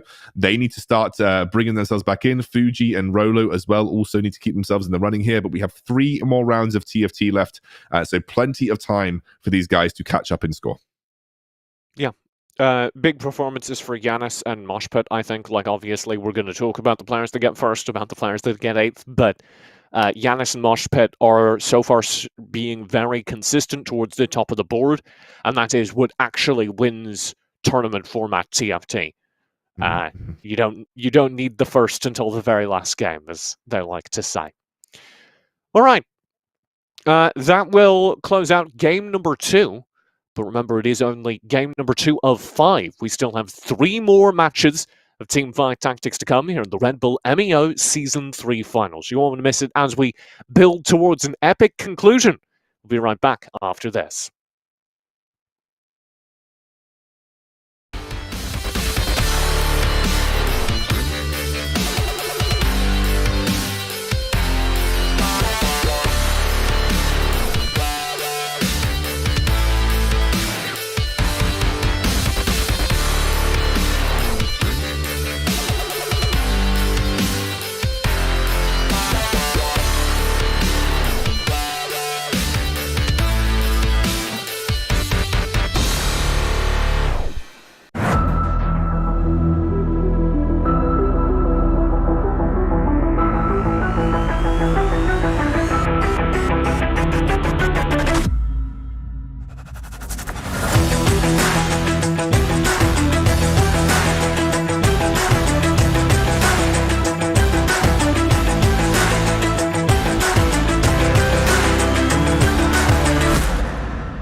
So what's the use in telling all these stupid lies?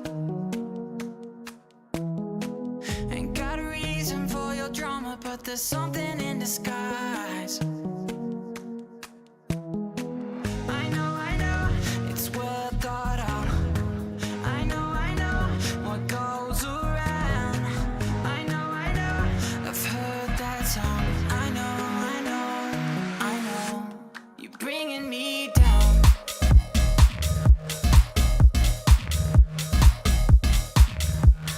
Bringing me down.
Welcome back. It's time for Game 3, Scoundrel. I'm excited. I'm excited for Game 3. I think we've seen a variety of compositions.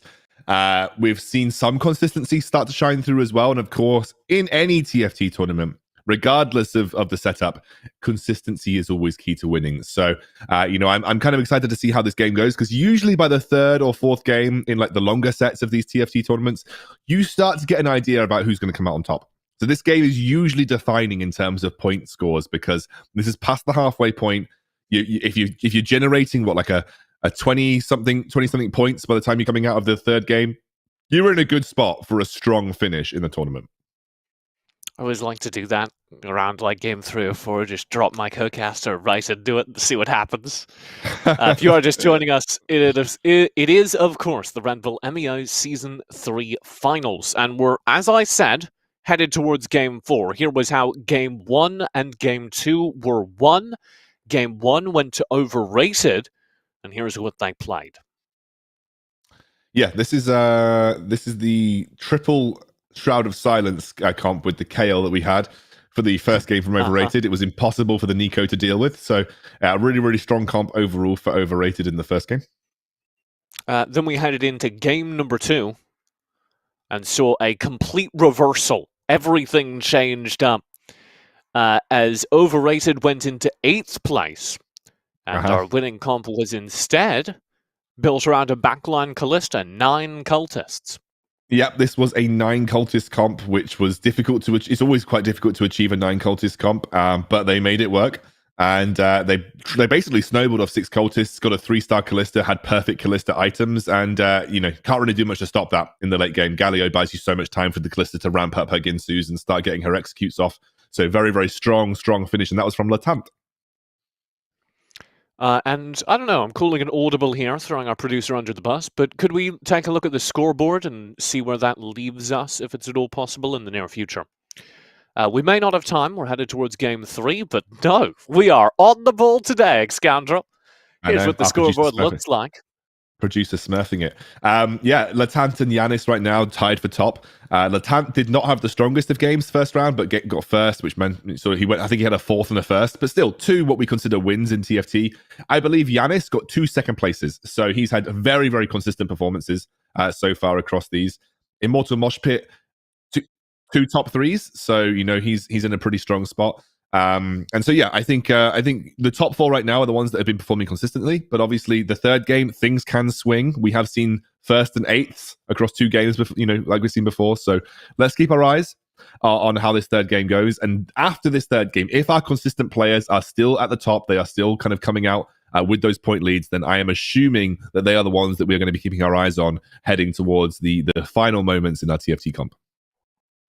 Yeah, those players to watch would be Immortal Mosh Pit and Yanis so far, but as you say, we're not even halfway through yet. We're gonna be halfway through this game, so we do have plenty of time still to come. I want to start talking about the compositions that are finding success so far, kind of the patterns that are emerging as we go through this tournament. One of them, Callista, early on. The other one, and this is matching my experience at the EU finals just a couple of weeks ago, you kind of get to late game by whatever means necessary, and then you force into the Samira, you pull out whatever works, because the late game units this set are capable of carrying kind of composition agnostically. Yeah, I think that is, again, there are several ways to approach TFT right now, but very few compositions can snowball from the early game. Very few compositions you can find something and just run away with it. Some of the comps that you saw in previous sets, like you had the Shredder, you had like Donkey Roll Maokai comps, etc. You had the Renekton comps from set 2. Like these comps you could roll for the early game. You could snowball into the early game into a very late game powerhouse, but there are actually in this set, there aren't many comps that do that. The most similar examples that we've seen today have been the 3-star Yasuo and the 3-star Tristana comps that we saw in our first game. But for the most part, a lot of set 4 is play your best board, and then late game, transition to something super strong, usually a legendary to back you up or a big 4 cost. That is, in general, the way that you play these games, playing your strongest board into just getting a big late game unit and shoving items on them. Overrated was one of the players we were talking about leaving game number 1. They, of course, went first in game 1, last in game 2. And in game 2, they went down swinging with a ton of fortune units on the board, unwilling to let go of that win streak for a very long time. Ended up trying to pivot into A-Soul, couldn't make it happen, couldn't find the units, couldn't proc the fortune loss streak. Do you think they'll play as risky here in game 3? I think the problem with Fortune is exactly what you saw from Overrated last time round, in the sense that Fortune units actually aren't very good most of the time. Darius is pretty good with the right items, but in general, the Fortune bonus doesn't provide you any combat stats. So actually trying to find a win streak with Fortunes as a sort of a main driver is always going to be difficult. And I often think you have to bail out a lot earlier than he did. I think if you're still losing by the time you get to round 4 with Fortune, you need to have bailed by that point. I think you need to start rolling and looking for something else to transition into. You found that he was just unfortunately relying on the big bank from the Fortune, but never really got to a position where he was strong enough to take any wins. And by round 4, most comps are relatively well established, and Fortune will be almost impossible to claim wins back with. But we have 5 Yasuos, by the way, already picked up here for. I don't actually know. I don't know who we're watching, but 5 Yasuos already with a GA, so... One of them is Duelist Yasuo, though. I want to call that out because Yanis has shown a predilection towards the 3-star Yasuo. And this is one of the few comps, we were talking rather generally before, the almost only exception to can you hyper-roll on a single unit and comp out of the early game is, well, if you get a chosen Yasuo, you can kind of just hard force Duelist. And it looks like with the Fiora pickup, that is something that he is considering. So Yanis, I mean, look, if you get a 3-star Yasuo and you have the right items for him, almost certainly you can get out into the late game and get yourself a top 4 finish. And maybe for Yanis, he's looking for the best case scenario for a top 4 finish, given his position in the board right now, because he wants that consistency. So I wouldn't be surprised to see Yanis all in on this chosen Yasuo and say, don't care if I get beaten by someone in the late game. My most important outcome is just getting a top 4 or a top 3 for those points. Little Fino, who went out in, I believe, 7th place in the very last game, has been struggling towards the bottom half of the scoreboard this evening. Has started this game, only a belt on the bench, a couple of brawlers, kind of a mess on the board. Overrated in a similar position, but uncharacteristically, at least that we've seen so far, does have an early chosen in the form of that sharpshooter, the Nidalee, at the back. Yeah, absolutely. I am currently battling my son for a chocolate cake. Are we getting a visit from Rupert? Yes, my wonderful wife was supposed to be looking after him, and he appears to be now trying to steal a chocolate cake from my desk. And I don't want to shout my wife too loudly, because that would be rather disturbing for the viewers. But as you can see, why don't you take care of my wife? Yeah, here we go. Please take away this child. It's just my son just runs up and tries to steal a chocolate cake from my desk and then runs away. He's now being dragged out by his literally on the floor. You can see my wife's literally dragging him out like a sleigh. Goodbye, Reaper. It's an exciting diversion from the early game.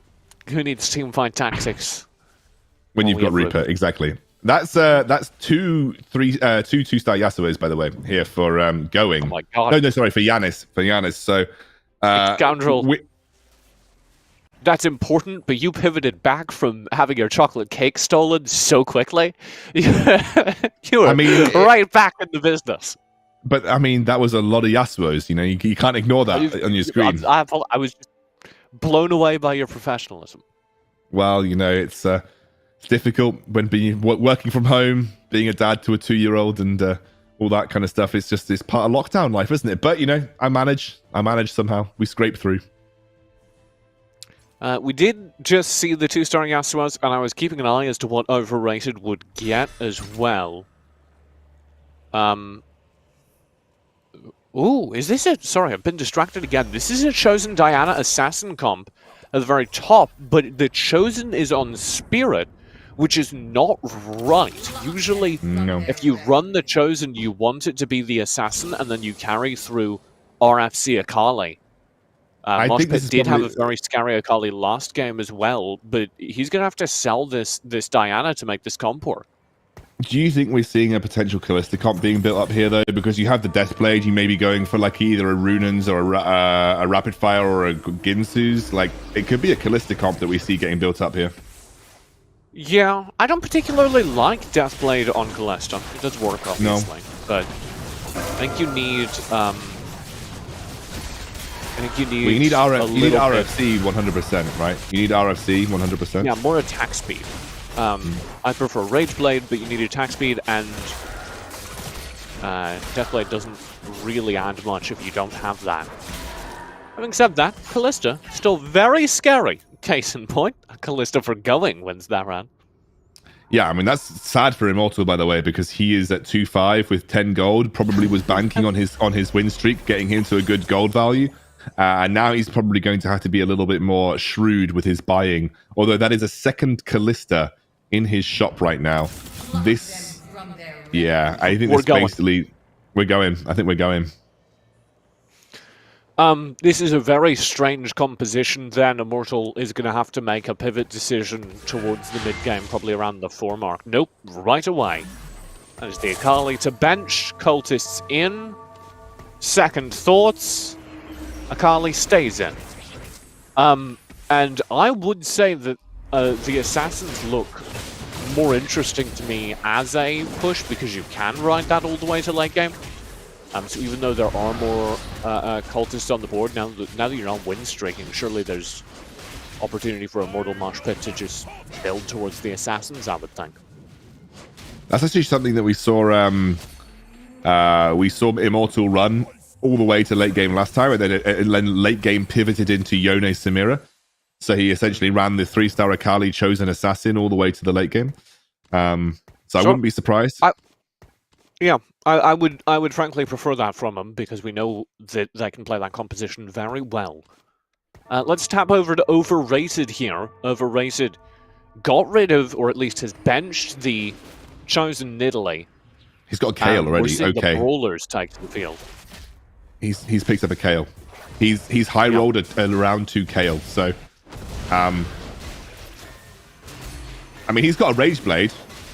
He's already got a Rage Blade. I mean, he's probably looking for an RFC, I imagine. But you do also kind of have to start if we're going Brawler here, which we could be. You could be looking for Shyvana items. It does look like, though, with the double pickup of the Jax, that Divine is being considered instead, and Divine would set up for the Kayle, so this Brawler comp is probably just placeholder. Brawler very good during the early game. Yeah, I think Brawler is just Brawler is usually my go-to from what I from this stuff I played this set. Like, it is always usually a Brawler start for me. Like, it's just the very standard start. Warmogs, I mean, that to me would signal that we're seeing a Brawler coming out from Roll. So he's got Hand of Justice, Warmogs for the Shyvana. This feels like a Brawler comp to me. Yeah, Hand of Justice, very good Shyvana item. Don't know how I feel about the Warmogs. It doesn't hurt to be tankier on the front line, but double Hand of Justice or something like that is always a little more fun if you can get it. It's not the best. It's not the best. I would say that the Warmogs is an item that you can use on Shyvana, but it's definitely not a high tier item.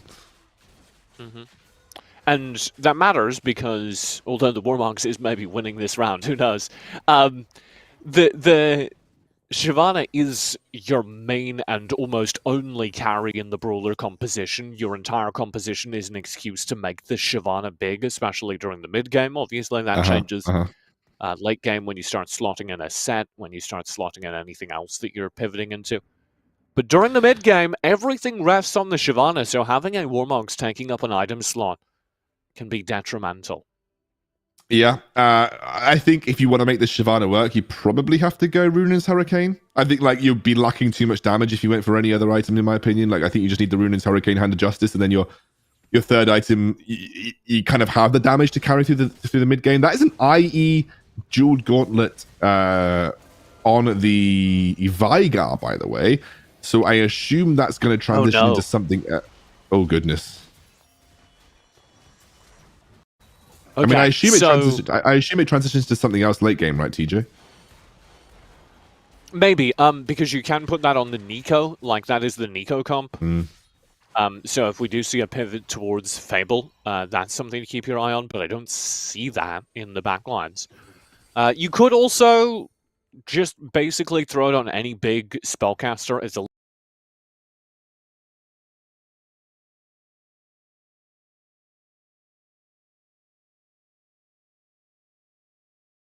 do big damage.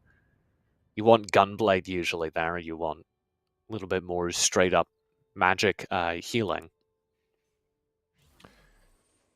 Let's also circle around here to Yanis. Yanis is running the Duelist comp, as we talked about, and does have their 3-star Yasuo. This is everything you want. Does have the sword as well. Should be He's actually got on this Yasuo. He's got a relatively good economy as well, actually, for this Yasuo right now. Like he's got a good economy, absolutely. So this is looking pretty good. That's an RFC Olaf. You talked about it last game. RFC Olaf for going, by the way. But it gets decimated by the 3-star Yasuo. Yeah, RFC Olaf gets scary towards the mid game if you have the right items, but I don't think we're there yet. He wants he wants the Brawler's Glove, right? He's been hovering it. He's saying Brawler's Glove is where I kind of want to aim for. And it's gone. IE denied. So, you can't get IE, do you go Deathblade?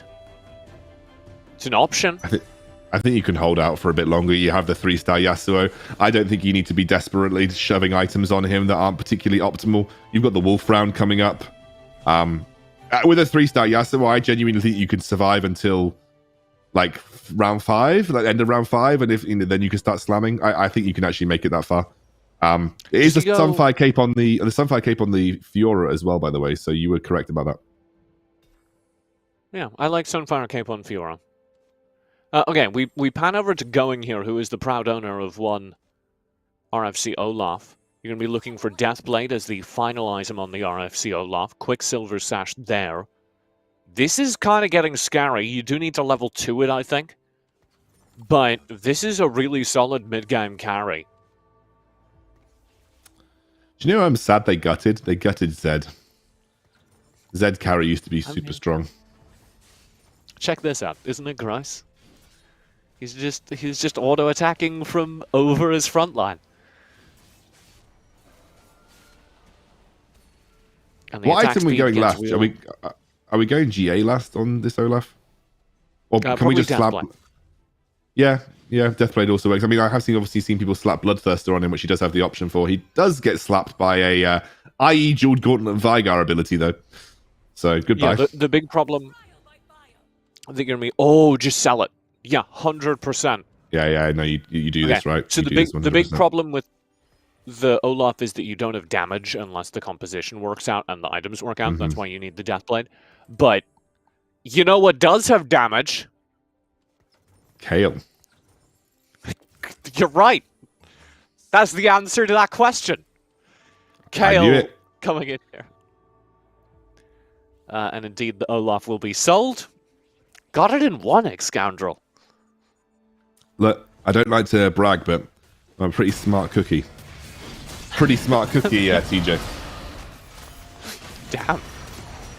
So we have a... I'm assuming this Shyvana is also attempting to pivot into...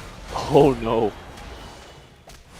I mean, this Shyvana is... Is that Shyvana staying Brawler, you think? Or do you think that Shyvana's pivoting into Kale? Because there is a Kale on the bench. Yeah, could be. You do have Rageblade. There are options. The reason I was knowing is because we do have overrated running Fortune again, and I just have a little bit of PTSD. As is, however, I think they've win streaked, so it's just it's just getting him the extra 2 every round. It's not a... Yep, there goes the Fortune. Okay, so that's Yuumi picked up, right? So Yuumi's picked up here for Latan. I think Latan is absolutely going ASOL here. No question about it. We're seeing an ASOL from Latan. He just has to find the ASOL first.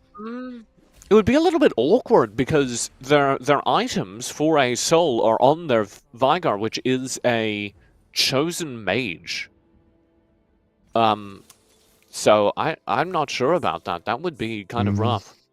Would you think he just sticks with Chosen Mage Vigar and then just tries to go for a 3-star Vigar? I don't know. That's something to keep our eyes on. I would have said that they were planning on selling the. By the way, I say Vagar because that's how we say it in the America. You 100%. You said Vigar once, and I changed my pronunciation instantly. So there you go. I'm sorry. Yeah, I say Vigar. Unfortunately, that's just how it's always been. The said. voice of authority. So I don't think. I'm pointing at you, TJ, because just to make viewers aware, there was a little delay between me and TJ as we were on opposite sides of the world. So I'm now pointing at TJ and saying, TJ, go. I don't think the Vagar is capable of carrying all by itself, so I don't think you can rest with it.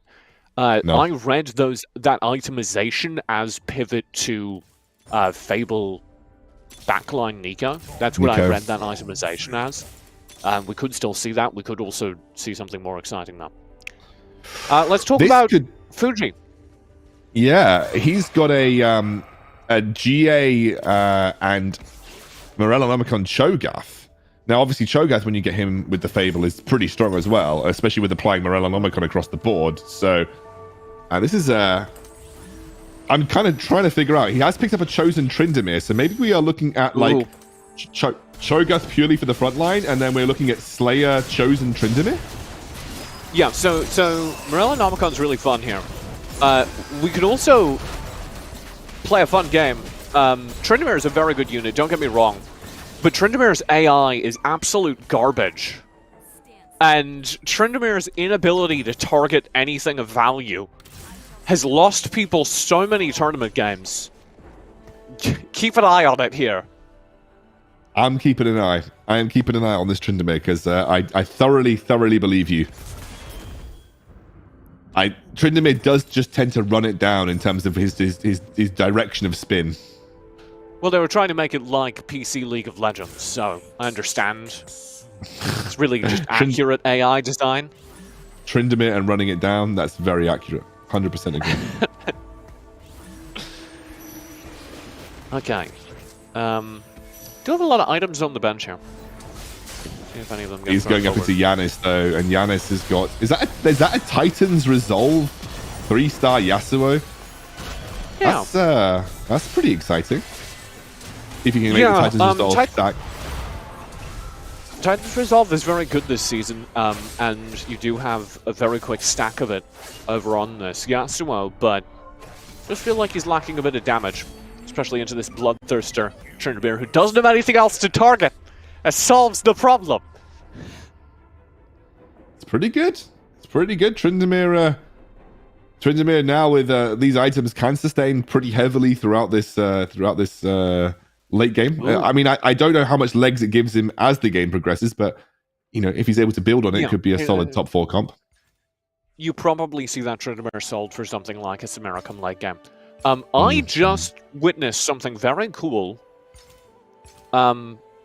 I just spied a couple of Nikos on the bench there. Well, I'm not going to get too far ahead of myself because I don't think I'm 100% sure which board it was on. But I might have been very right, so I'll get back to you. Let's just see. I mean, we're heading into round 5 relatively soon. At the end of here, we'll start seeing these comps itemize, then finish their items up. No one really in a massive threat. I mean, if we just keep an eye on 2 people that obviously have not had the strongest of games yet, Little Fino and Going. Okay, so this was... Oh dear. This was Yanis's bench that I saw the Nico on. And at the time, I was kind of wondering, what on earth takes... Oh, do it. He's thinking about just reforging.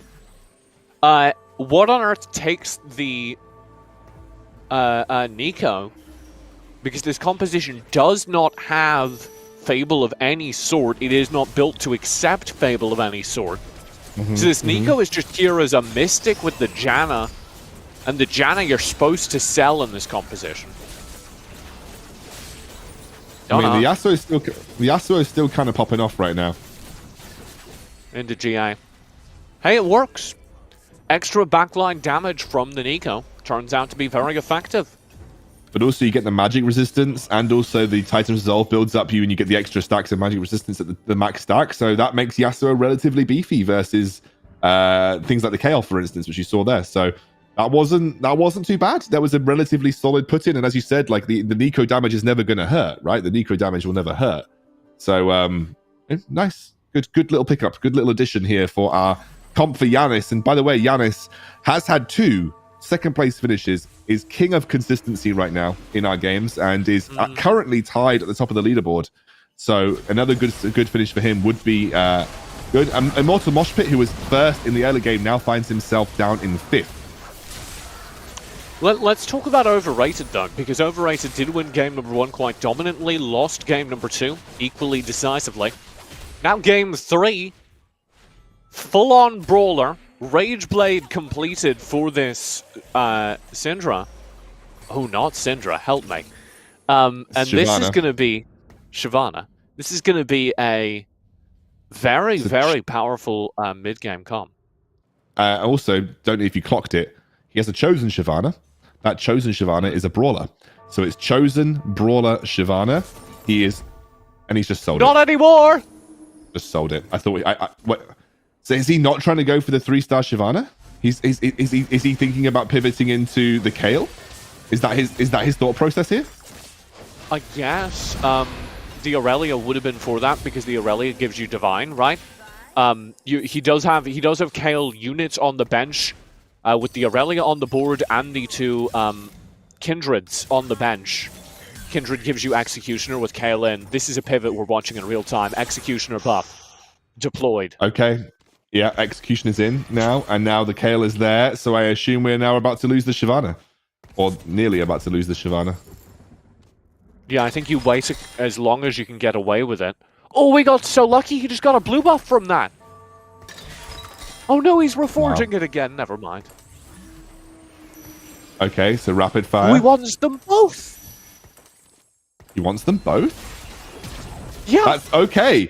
Double Chalice. I mean, no, surely you sell the Shyvana at some point, right?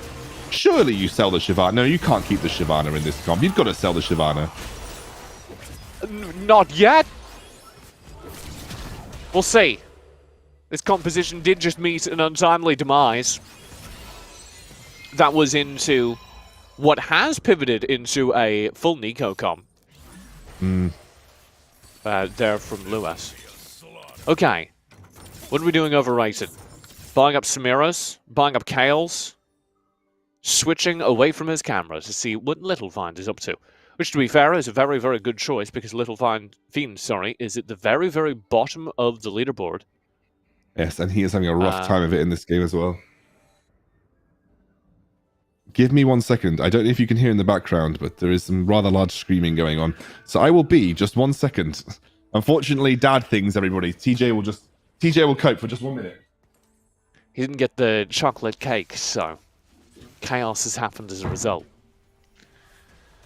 We'll keep our eyes on this. So just 7 HP here.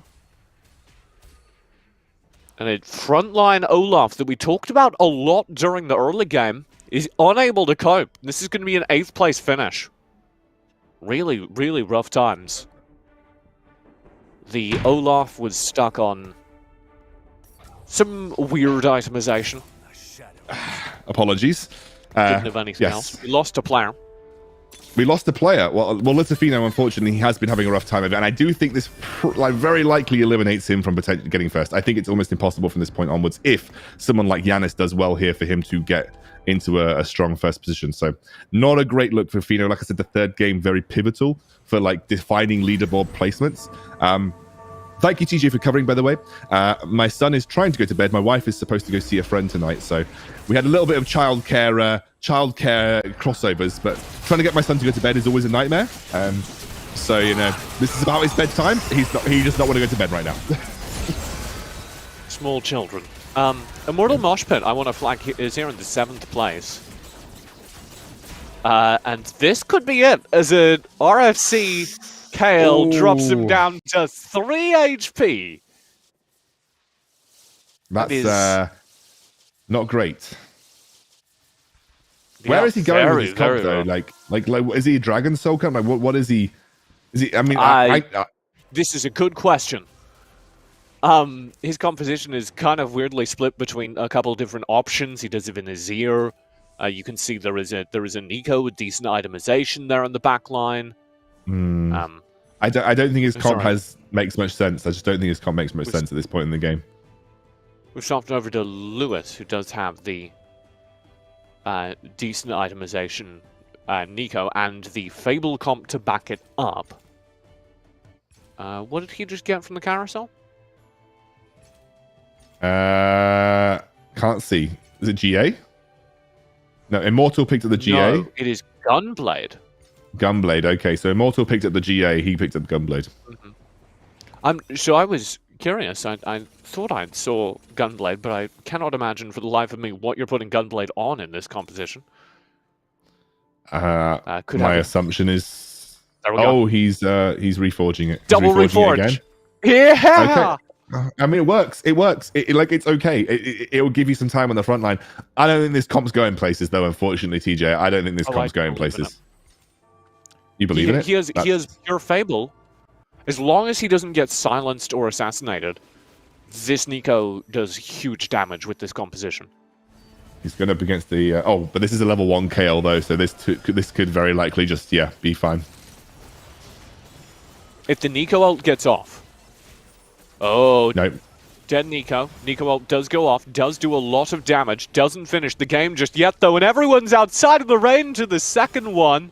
Oh, the Yone ult. He's out. Oh, dear. Latant. And we dropped out. We lost Immortal and Latant. So two of the guys who did incredibly well in our previous game get dropped down. And do you know who's performing? Yanis. And overrated.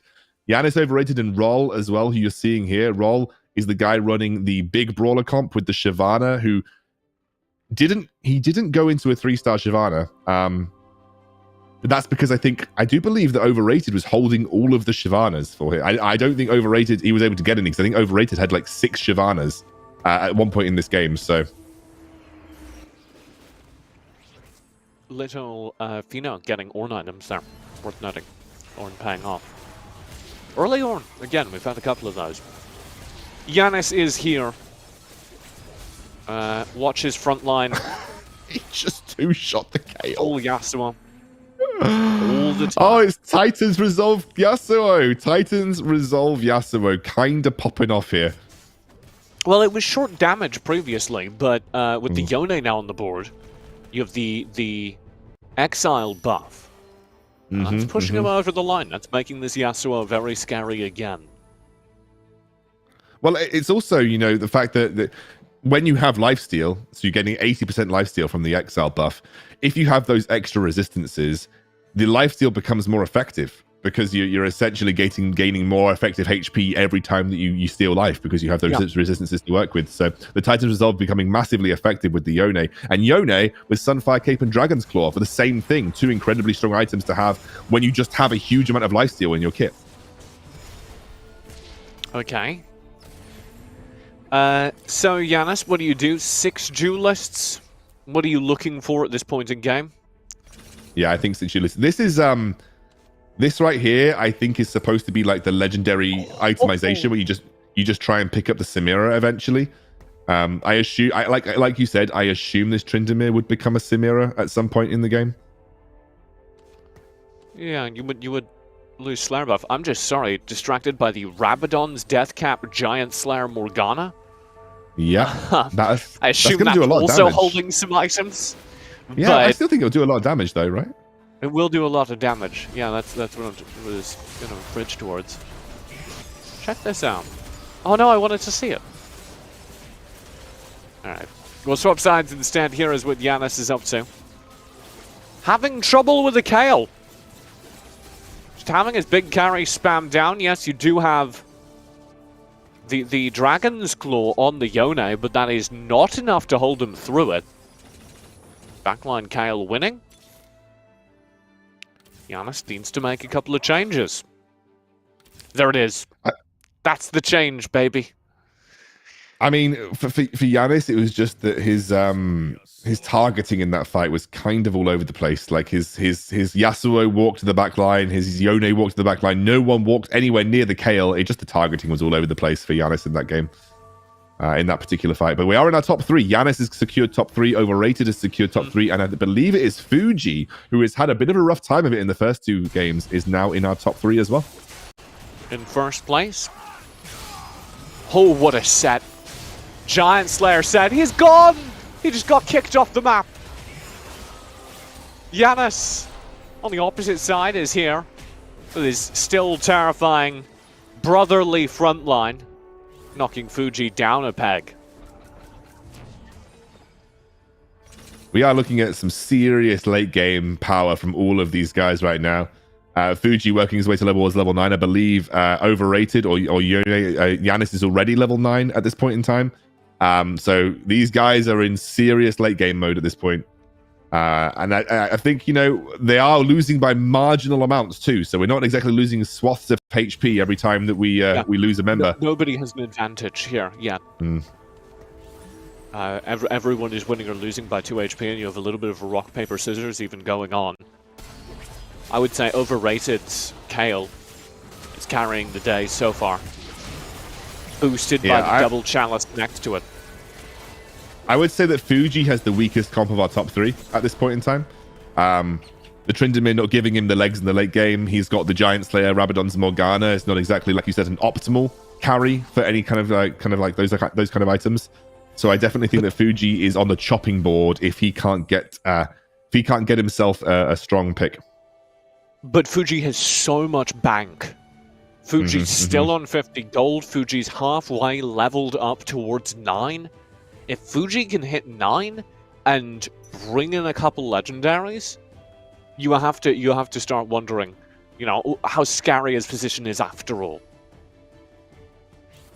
Yeah, I agree with you, but he needs to convert that within the next 2 rounds. I think Fuji probably needs to make that play to get to level 9 and then start converting his gold ASAP, if I'm honest with you. You can see, actually, we're following Giannis right now.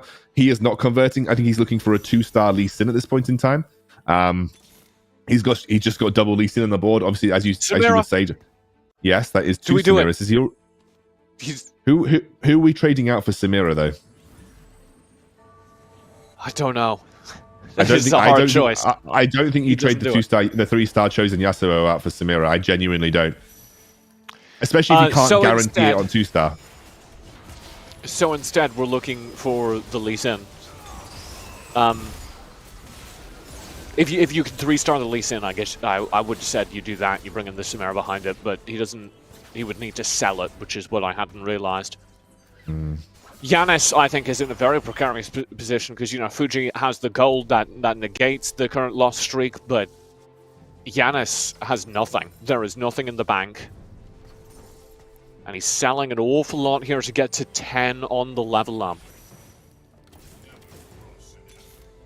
He's just looking for... I think he's buying up everything that isn't a Lee Sin in the hopes that, you know, on the reset he'll find the Lee Sin. There it is. There's the 2-star Lee Sin. I guess he was thinking about it because he was like, do I just want 2 kicks or do I want the 2-star Lee Sin? But he does commit to that 2-star Lee Sin here. I think that's 4 Executioner for overrated as well, by the way. So he's definitely looking pretty spicy.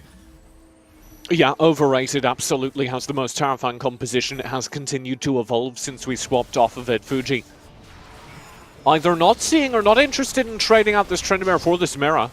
We talked up that opportunity quite a lot, but this Tryndamere still takes to the front line here. However, he has now picked up a Swain, and I assume that Swain is going to be taking over the Rabadons at some point.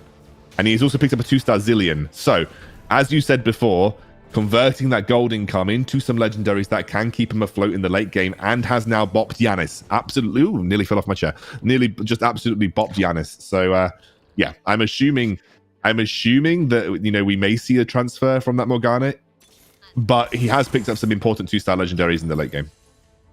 Okay, what's going on for Fuji? Did find the Samira, did put the Samira in, hasn't sold the Tryndamere.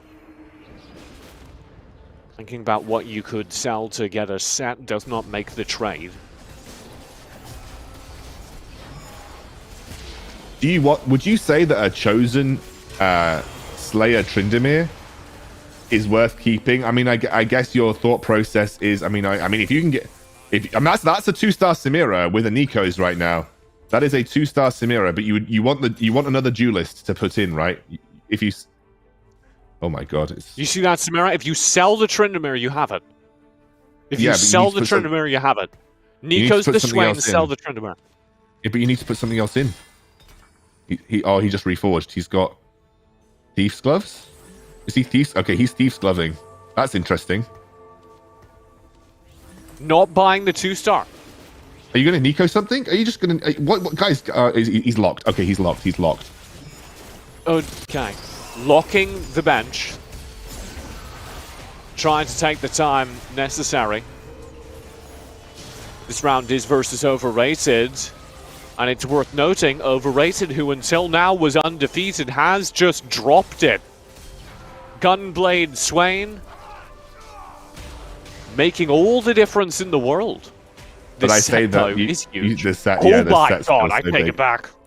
Yeah, no, but power level is about to spike, like absolutely about to spike here. So, and these are pretty good items off Thief's gloves for Samira, especially the Hand of Justice. I mean, Shojin's not so much, but Hand of Justice, that's a good item for Samira to pick up for the Thief's gloves. This is about as good as your composition. Yeah, this is about as good as your Samira is going, or rather your comp is going to get if you're Fuji here.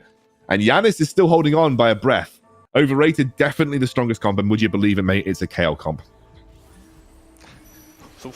What? No way, check my notes. No way, a Kale comp winning?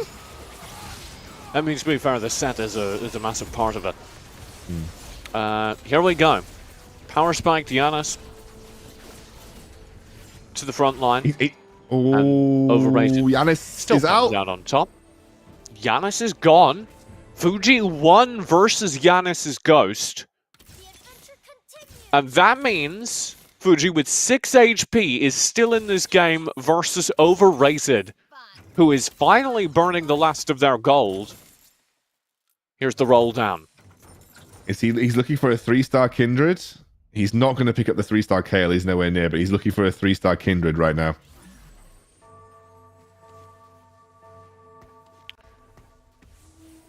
Who's your money on? TJ, who's your money on right now? I have to go Overrated because they have more gold. And that should just mean they have the flexibility to keep this game going. I think Overrated just has the better comp, yeah. I think just with that Kale, too good. Yeah, no access to it. And there it is. Overrated, second game win this tournament. Oh, and he's quick out. He's quick. He's quick off the trigger. Explosions. he's quick on the trigger. I mean, that's strong performance from Overrated. Kale in a great spot in the meta right now. I mean, Kale always is. I mean, every time Kale has ever been included in a set, she instantly becomes meta because like she's just incredible. Like her skills are just incredibly broken, especially with the rapid fire cannon that you see. But he played it super well, transitioned into the Kale comp nicely. But again, Yanis with a consistent victory. Let's not count him out. That's second, third over 3 games. Pretty huge for him. And Fuji with a much needed pickup in terms of points as well. But Overrated, 8th first. That is 21 points. Now, that does not put him at the top of the leaderboard, if I'm correct, but it definitely puts him in the running. Yeah, and if we have learned anything, it is that is exemplary of playing Fortune comps. If you're willing to take those big swings with Fortune, you're going to have enough money to roll deep, get exactly the units you want, or you are going to go out in eighth. He didn't actually get much out of Fortune, though. If you remember, he was on a 6-win streak before he pivoted out of the Darius. So, he wasn't in the best position with Fortune, but nonetheless, still two incredibly good first place performances from Overrated. which is going to put him very much in the mix of things, which, as you can see on the leaderboard now, he is second just next to Mr. Consistent, which is Yanis. So Yanis at 23, overrated, has popped himself up into second. Latant, with a relatively solid performance once more, puts himself in third. And then we have the mid-game slog, or the mid-table slog, between Fuji, Immortal, and Rolo. I would say that Going and Little will find it very difficult to place highly from this point onwards, but Rolo, Immortal, and Fuji still have a chance, with some results over the next 2 games going their way, to put themselves in a good shot of getting that title here at Red Bull M.E.O Season 3. Yeah, a little bit of a disappointment for Mosh Pit, finishing 2 games towards the top of the table, looking to be one of those players we talk about as a consistent presence there. Ends up dropping off quite early, and that changes things. Our leaderboard is shaping up as we close out game number 3.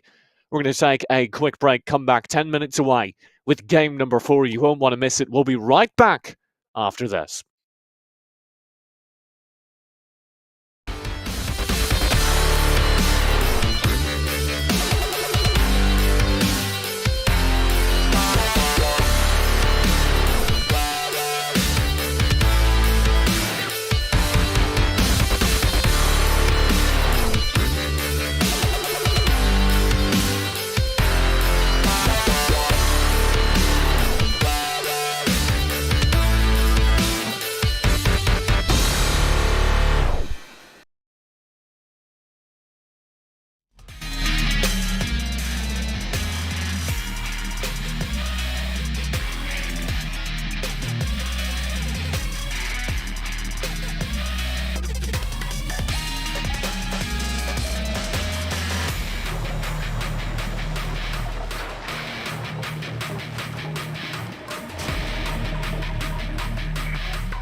Welcome back to the Red Bull M.E.O Season 3 Finals for Teamfight Tactics. My name's still TJ, still joined by Excoundrel, and we still have great Teamfight Tactics ahead of us.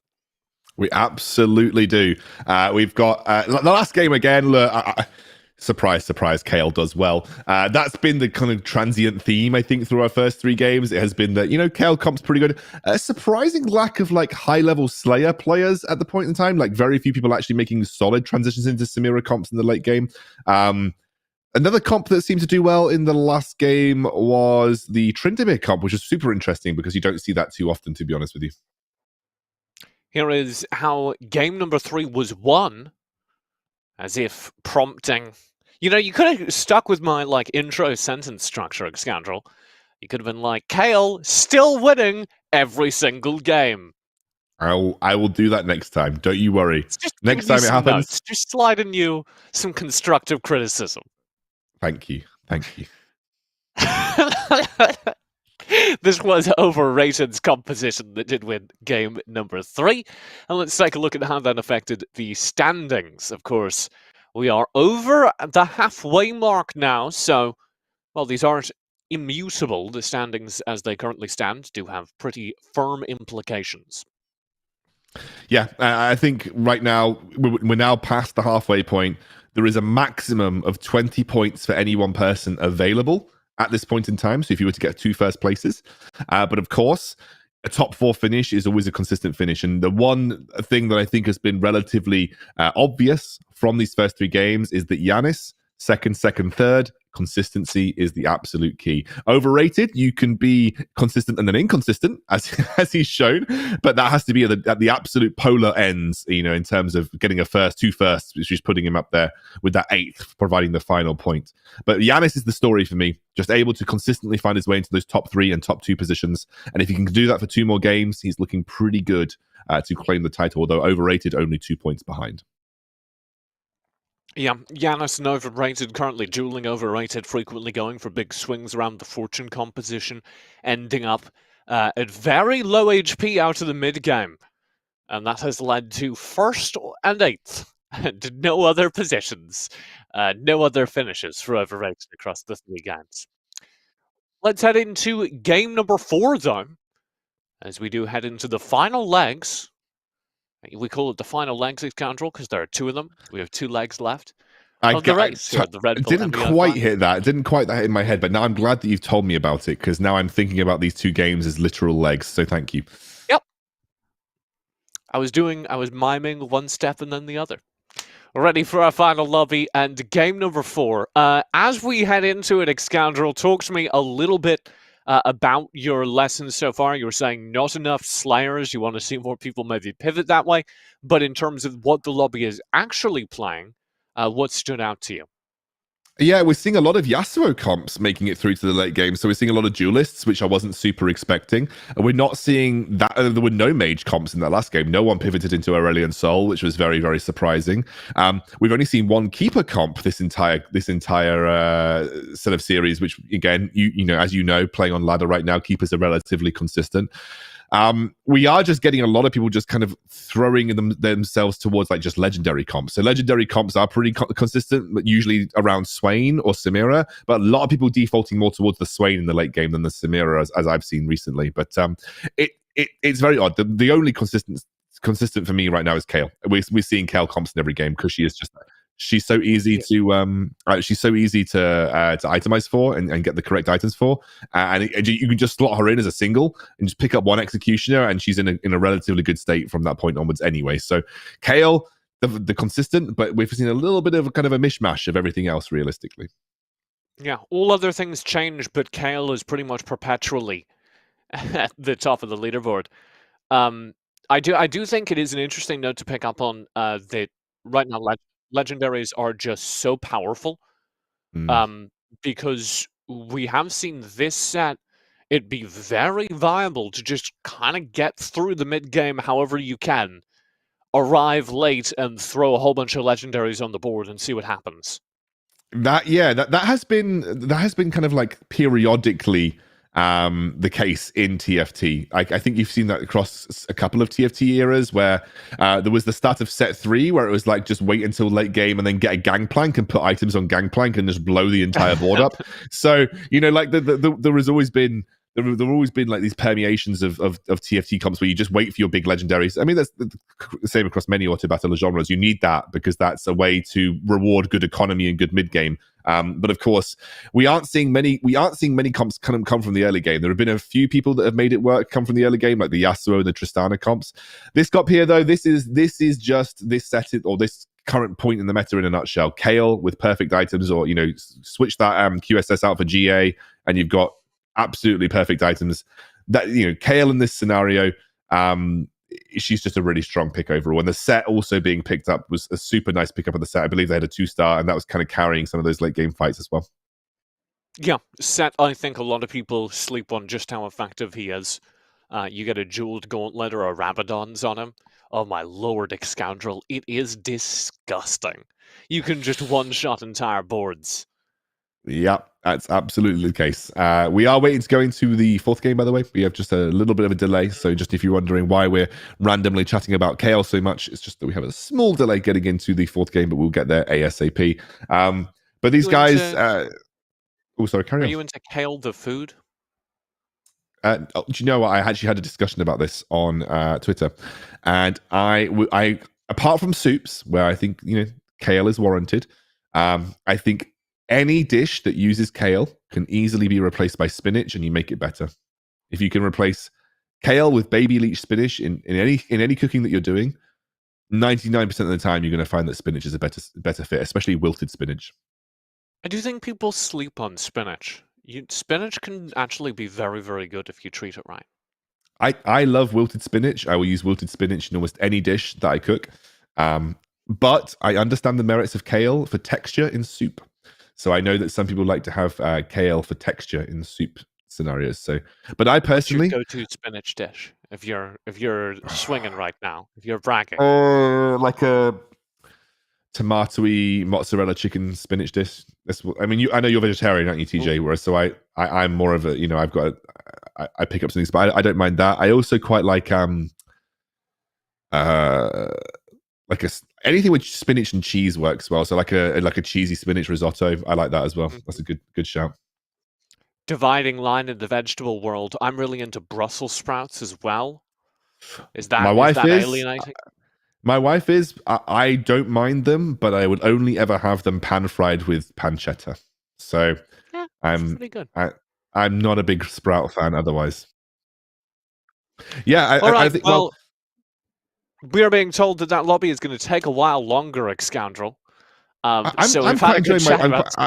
enjoying my Brussels sprout chat. I'm enjoying my Brussels sprout. Do you know what else? Do you know what else works really well?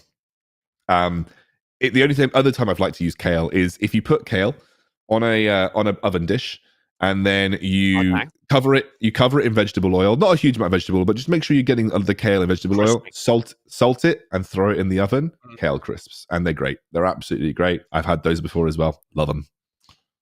I mean, my problem, there are a lot of... I'm very lucky I live in a part of the world where it's very, very easy to be vegetarian, which I am. And there are a lot of options to replace kind of snack food with healthy vegetarian alternatives.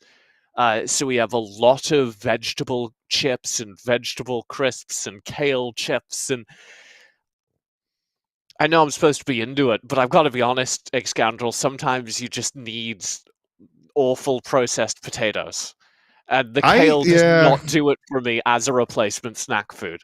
If I want snack food, if I'm eating between meals, it needs to make me fat. That's the only thing I'm looking for. Yeah, I get that. I totally get that. I mean, look, I'm not vegetarian, so I generally have to have I kind of fulfill my diet with more generic rubbish. A lot of the time, anyway. You wouldn't catch me missing a McDonald's here or there, to be honest with you. But or a fast food restaurant of choice. Not endorsing anything. Other brands are available. Other brands are available. That's the correct phrase. But yes, I have a lot of options on the table. But I agree. I think I couldn't live my life purely on vegetable crisps. But what I would say is that you live in a very lovely area of America where you go to some of the food stores there, and they are just beautiful colors. Like I've been to some of the organic food stores in the area where you live, and it's just beautiful. It's just absolutely beautiful. I wish I had them where I live, but I live. Wonderful. I didn't know if I wanted to reveal that you lived in San Francisco. I was just, respecting TJ's privacy. But San Francisco, I know. I dare you. But yeah, I've been to a lot of the food stores in San Francisco, and they're beautiful. I live in rural farmland, England, so we get farm shops, which is usually like, come get the pigs that we raised and turned into food for you. So that's what I get. I don't get these beautiful vegetable shops that you guys have. Big sweeping green fields and grey skies, though. You gotta miss that. I do have a giant field outside my window, actually, and it's beautiful every day when I'm working. I am super lucky. And I do have a follow-up question for you. I guess it ties into you working and the snack food chat. You've been doing an awful lot of high-profile work recently, and I needed some help because I was casting League of Legends, and we were doing a pretty long day, and I only had a series of 5-minute breaks. And I have a solution for how do I keep my energy up when I can't afford to eat a full meal. I have like little snack bars. What do you do during those during those short breaks to fuel up? That's interesting. I usually drink a lot of water, if I'm honest with you, but also I have like lots of like nut-based snacks. Like nuts are really good for energy in the middle of broadcasts. So I actually have to hand in between our breaks. I have some fava beans, which are great for energy. But yeah, I think we need a bit more time. Apparently, TJ, I've been told by the producer to a bit more time to sort it out. Yes.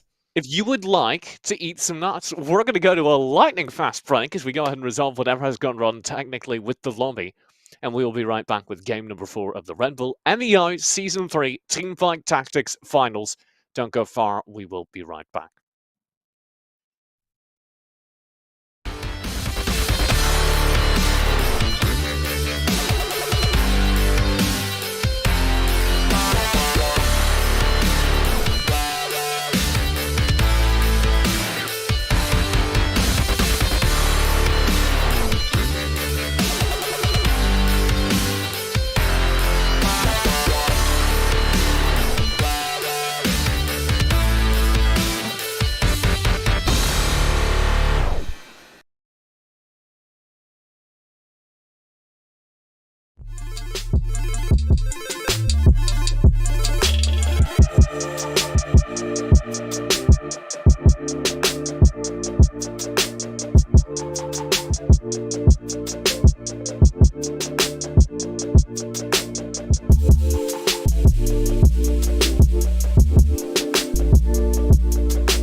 Welcome back. It does sound like we have resolved that technical issue.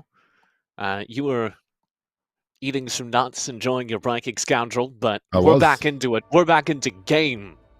My name's TJ, joined by Scoundrel for the Red Bull M.E.O. Season 3 Finals. Yeah, well, it looks like already we are into the second creep round here, and a chosen Elderwood Maokai. See, I don't think that Elderwood Maokai is usually the go-to here. If you can get a chosen, it's usually better to have Brawler early on because you can just accelerate a Brawler frontline. but you're not going to shy away from an Elderwood if you get like 3 Elderwood very early on. That can snowball as well. Elderwood is very much a stalling composition, though. It's a bridge to something greater. Which is still good to have during the early game, right? But used to be good when Ash was a thing. You could play it when Ash was a thing, but no longer, I'm afraid. Like Scoundrel remembering the good old days. I know. You know, back in my day, we used to run Ash compositions. Giannis will be balancing things out. Nothing really committed there, and we do have a cultist start for Little Fina being locked in down here. Back in my day, mate, we used to run Pantheon. That's back in my day. Back in my day of TFT, it was Pantheon, slap him on the board at level 5 and just watch him dive in and destroy everybody. I did have this question, because you were telling me how, you know, irrevocably competitive you are. Yes. Does it get hard for you to do so many different games? Can you stay competitive in all of them simultaneously, especially a game like Teamfight Tactics that changes every set? Well, this is why I change my YouTube content all the time. I was very competitive in TFT in set 3. Then set 3.5 rolled around and I didn't enjoy it, and so I just moved on to another game.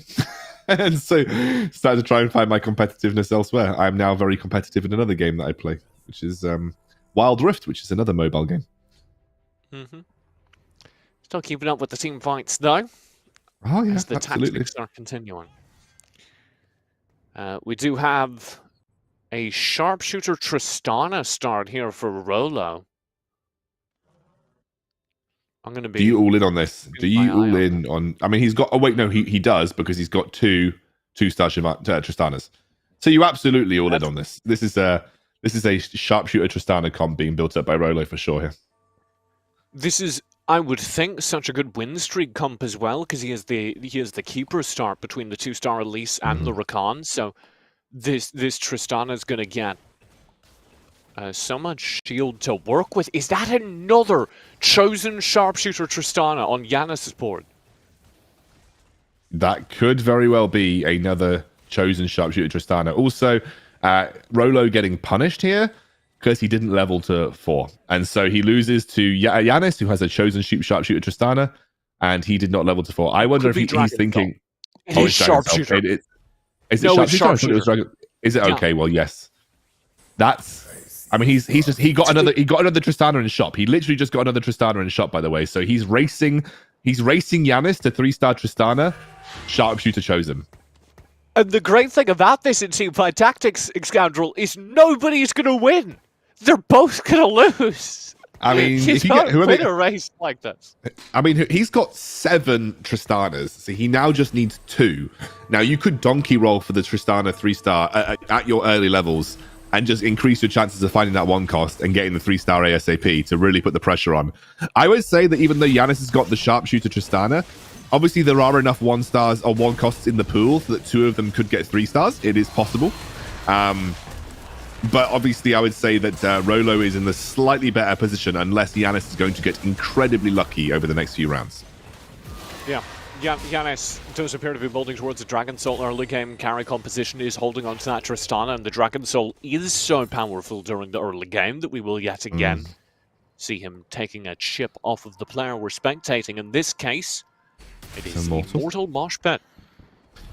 One of the other things that would maybe make me think against a potential 3-star sharpshooter Tristana for Giannis is that you generally don't like to force the level up if you're playing a 1-star, a 1-cost 3-star comp, because you want to maximize the point at which, or maximize the points in the game in which you're able to find 1-costs more regularly, which includes being like level 3 for an extra round can often give you some of those extra 1-costs that you need. So, or even 2 rounds, because obviously you're forcing 4 experience in and you only get 2 experience per round. So for me, you know, that is a better tactic for Rolo, just to stick at his levels and just nat level to 5, and then hopefully find as many Tristanas naturally as possible. I like the idea. What did Rolo get here? Gauntlet. Oh. I would be very curious to get Rolo's POV in a moment, but we'll stay here on Going, who has started to look for Fable in the early game, it almost looked like. I mean, he's definitely Stick going with Kale, Devon. right? He's clearly going Kale. It's a rapid fire cannon early game. It's a little awkward because the item holder, the Wukong, is chosen, so he's gonna have to sell it, which is not great, Yeah, I but mean, you don't, unless you're running a chosen divine Wukong, which isn't really a thing anymore. You're selling that Wukong regardless, right? So yeah. I mean, we do occasionally see Bonky Kong. someone got has someone got a 3-star Tahm Kench already? I'm pretty certain I saw I'm pretty certain I saw a 3-star Tahm Kench on the board somewhere. Let's go over to Overrated, who has started through the Vanguards, with Cultists, with Keepers, just a dash of everything to get through the early game, considering their options. It doesn't look like it would be a Callista comp, though, because the items that he's got are not particularly Callista orientated. Mm-hmm. This is interesting. Oh, it's a 3-star Maokai. Okay, it's a 3-star chosen Maokai, by the way. Trying to work out how he knows who he's about to face. Or if there's just a specific opponent he's trying to place to match. He didn't get who he was spectating. You don't ever know who you're going to face, but obviously you will have faced 4 opponents already coming into the 5th round. And so you can make your decision between the other 3, and you always position for the worst case scenario. So in that situation, you know the 3 people you haven't faced in round 2. And so you then position for the worst case scenario at the end. And he was positioning for the other 100 hot streaker, I believe, also the 98 hot streaker, which is Yanis. So he was positioning specifically for Yanis because he just knew that that was the worst case scenario for him. So if he positioned for him, he would be less likely to lose. Very cool to see. This is Akali Jeweled Gauntlet working on blue buff, which is real scary. Doesn't know whether or not there's going to be an item holder or a full commitment, but nothing to sneer at if you get blue buff Akali. I wonder if you can still get Elderwood spat, right? So yeah, if you were to go with the Negatron Cloak Spatula, like, could you Elderwood spat something with Jeweled Gauntlet with this fact that you've got the Maokai 3-star chosen Elderwood Maokai? Like, could you like potentially position yourself for a spat at some point? I mean, it's never good as a win streaker to try and play for a spat win condition, but it is something that, with the fact that you've got a 3-star chosen Elderwood Maokai on the board, something that you could play towards. Yeah. I hope we don't end up with Elderwood Akali. I just had a mental picture in my head and discarded it instantly. You're gonna have to say whatever you said again. I said that you could potentially, with a chosen Elder... I mean, he has 3-starred his chosen Elderwood Maokai. Nope, now, obviously, I'm that's back not... on... Nope. I had the vision of the Elderwood Akali in my forehead again, and it just went right back out. I'm hitting a wall the second we get to Elderwood Akali. We're not going to say Elderwood Akali. I think you could sell the Maokai, though, right? Even though it's 3-star, yeah. It's not a massive gold investment. It's nine gold investment, realistically. So you can sell your chosen 3-star Maokai, and it won't feel too bad because he's not a carry, and you're not going to lose a huge amount of gold from it. And it's also really good for the mid game. So you just win streak with your 3-star Elderwood Maokai. You probably stick another Elderwood in there, like a Nunu at some point, and then you just roll with it, right? Feels bad to sell the 3-star though. I know. It does look like we're building. Sucks. It does look like we're building Zeke's here in the backline on the Tristana, which is fun. We'll swap over to Fuji, who is also having fun. High rolling, scoundrel. Does have fortune on a 6 lose streak. I mean, you got to cash in at some point, right? Stage 3 is the perfect cash in time. You ramp up your fortune in stage 3 and you pick up a win some point here. If you get to stage 4 and you are still losing like crazy, you're going to have a bad time. You need to add something into your comp in the next few rounds to get yourself a win with this Fortune. I know it feels bad to give away a massive Fortune loss streak, but you need to do something soon, because otherwise you're struggling. I think you're looking for Xayah to turn this composition, because you do have the Keeper star. Sure. Xayah, pretty obvious, or Morellonomicon behind level up of the cannon. That's what comes to mind. We will see. Do have plenty of options still, as the gold continues to build up, but you kind of are going to have to spend that all to get the win, and then pivot into what you actually want, such as the difficulty of Fortune compositions. Yeah, keep an eye on him. I mean, Fuji is in the running right now. He's one of those guys that are in kind of the middle of the pack, and are not, you know, an 8th would be pretty devastating for him. And with his health total right now, he's not in completely out of the woods of going out in stage 3. If he can't ship shape his comp within the next few rounds, he could be in a rough spot. Heading into 3-3, you know, sub 40 HP, I think they're in the 30s, is pretty terrifying. Now, that means you're not taking a lot of those losses close. Your losses are pretty devastating, and that adds up. And also indicates it's going to be very hard to turn things. Overrated is doing yet another kind of mismatch. Jumble of different buffs. And yet again, it's working pretty well. They got all their characters in a tight wedge to benefit from the 2 keepers they do have. Could go anywhere from here once they head into the late game. So each item's getting picked up. We are currently following... That's Cloak. Going? We're following Going, right, at the moment? Overrated. Oh, we're following overrated. Why is Going yellow? Oh, it's all the different HP totals. Got it. For some reason, I thought it was the yellow one that you were following. But yeah, we're following Overrated, who is currently in 3rd. This would be... If he can continue this win streak, it would be very, very strong. Where do we think he's going with this comp? He's got GA Giant Slayer. So where do we think he's going? He has picked up an Olaf, which maybe would suggest he's looking towards either a Samira Slayer or Dragon Soul style comp. Yeah. The Dragon Soul's really early mid game. It's not something that you really I wouldn't be pivoting into Dragon Soul at like round 4 or round 5, for instance. I think Overrated is just keeping their options open until they get late game. I think it's probably too early to determine anything, because, you know, Giant Slayer GA can be pretty much applied to anything. Speaking of... Nope, I don't have a segue. Speaking of units, Rolo here, dropping a couple now, 6 in a row against them as this sharpshooter comp is failing them. We are kind of struggling here for Rolo. And that needs to be turned around, but the problem is this gold is... Wait, Fuji like really rough. Wait, Fuji won, right? Fuji's won, and he's about to get a massive payout. Yeah, Fuji's about to get a massive, massive payout. He's going to watch, right? Can we... Oh, it's a lot of gold, but not that many items. A lot of gold, but not that many items. And that was off a 7 or 8 loss streak, by the way.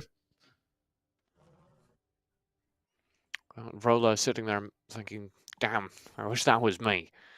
Does have 50 in the bank, but that's not enough given the units on the board. Like, there's no clean pivot here. You're just looking at, over the course of a couple rounds, trying to sell everything, or... I mean, what I said would happen did happen. They were unable to find the Tristana. Everybody lost. They should have donkey rolled for it, honestly. Now, this is Latant, who is in the middle of our pack right now with that Elderwood 3-star Maokai. He's got a relatively strong-looking Akali on the backline as well. Yeah, this guy's in a good spot. Very clean, but the Shyvana against it causes some trouble. Gums up the works. That is Little Fino's composition.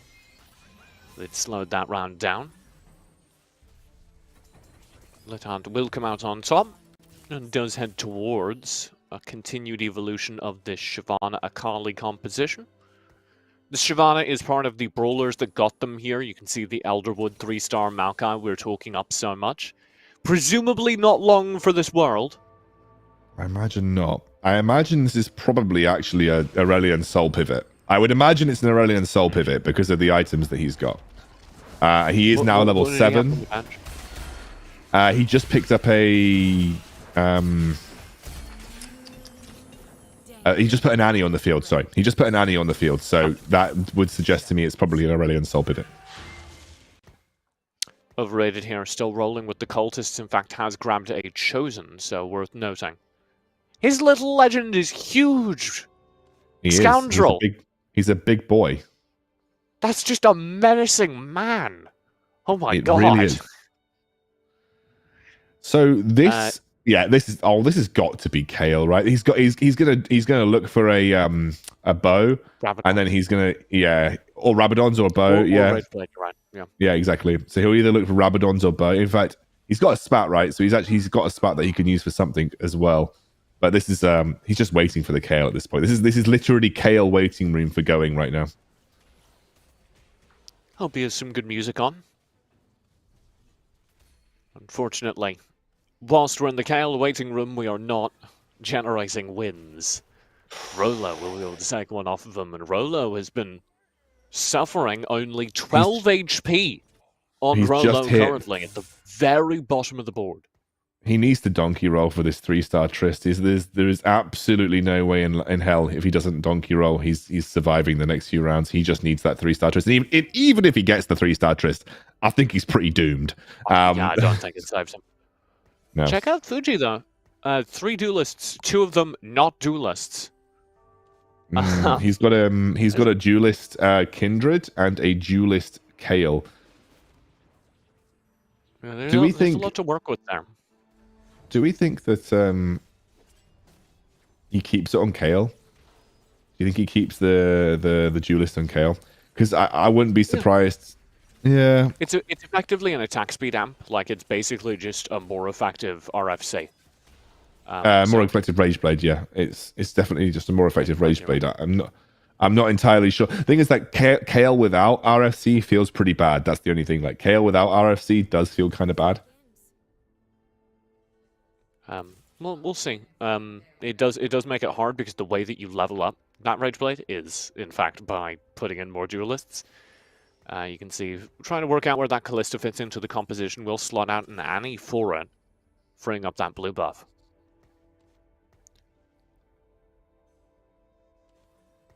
Yeah, just looking for his 2-star duelists now, 2-star Kale. This is something that you do often have to do with Kale, by the way. You kind of shove her slightly forward so that she doesn't have to move too much. However, she has got QSS, so like she's not going to be afraid of Aatrox or anything like that in this comp. So I think for the most part, Kale's in a relatively strong spot. Let's go back over to Moshpit, who did look very good at the start of the tournament. Has dropped a couple places over the course of the last 2 games. Has now He's dropped running Rolo Fortune down as well. 1 HP. Was that the first win in a while? It's the first win, at least for the time being. He's got 1 win that he's just picked up. So this is a mini Fortune payout, I would assume, after the carousel. But I'm wondering where he's going. Like, I need to have a look at his comp a bit more to see where he's actually looking to pivot to. Again, he needs a strong finish. I think he does have a Samara, so I think we're looking for Samara items. Gauntlet. We'll see. Thieves' gloves.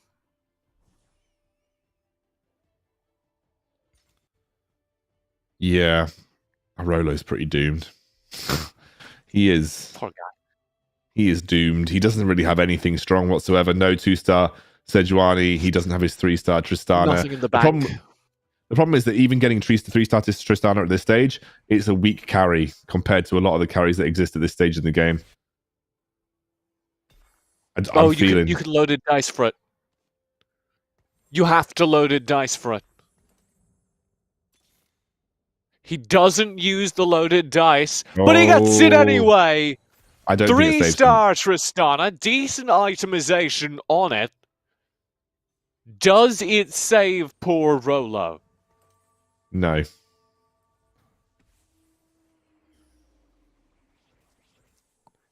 A man of complete confidence. I mean, versus this comp, maybe. There isn't really anything particularly threatening from Yanis right now. Apart from that, Trendemir diving the back lines will be shut down. 3-star Tristana carries the day. Yanis loses a huge chunk of HP. Do we think it sneaks him top 4? That's the question.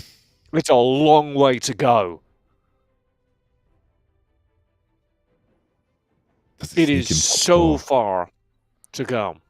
The problem is, I think if he just goes up against a good KL comp or like any of the strong top 2-3 comps right now, he's probably just going to lose, and he does not have any leeway to lose. He has to win every single round until top 4 until this point. Oh, he loaded dice to KL. Found another one. He's looking for his. He's looking for more KLs. Couldn't afford them even if you did get them on reroll, so that will be the end of our rolling. And this is we're looking at Going right now, who hasn't had the best or the strongest of performances in the Red Bull M.E.O finals so far. He has been down at the bottom of the table with Rolo. Both of them had a bit of a rough time. And I don't think a 1-star KO is going to get you much further. If you can't find 2-star KO in the next 2 turns, I think when it gets to round 5, you will start to lose out. Even with the perfect KO items. Yeah. This is perfect KO items for what it's worth. What it's worth turns out not to be very much. Going down to 17 HP. I want to update viewers. Rolo has just won yet again. Still on 1 HP. But still in the game, Excoundrel. Zaya picked up here for Going as well. That's an important pickup for this comp. Now got 3 Executioners. Yeah, you save 10 gold here. That gives you the 1 extra gold. You might be able to use it to roll for the KL, but you need to roll for the KL on 5-1. And you have to hope that you hit, and you need to start slamming some items as well. Okay, here we go. This is going to be a big upcoming round for Going because they have a decent amount of money out of and a lot of items out of the Wolves. They're going to get the level 10. Oh, there it is! Is that Chosen? It's Chosen? That's Chosen Kale as well. That's Chosen Executioner Kale. Duelist? They have the item. They didn't need to sell, but it'll work either way. They have the item detacher. But complete choice of items here. Duelist RFC. Lee Sin buffed up with Rage Blade. This Sunfire This Cape might cap. be enough. Sunfire Cape as well.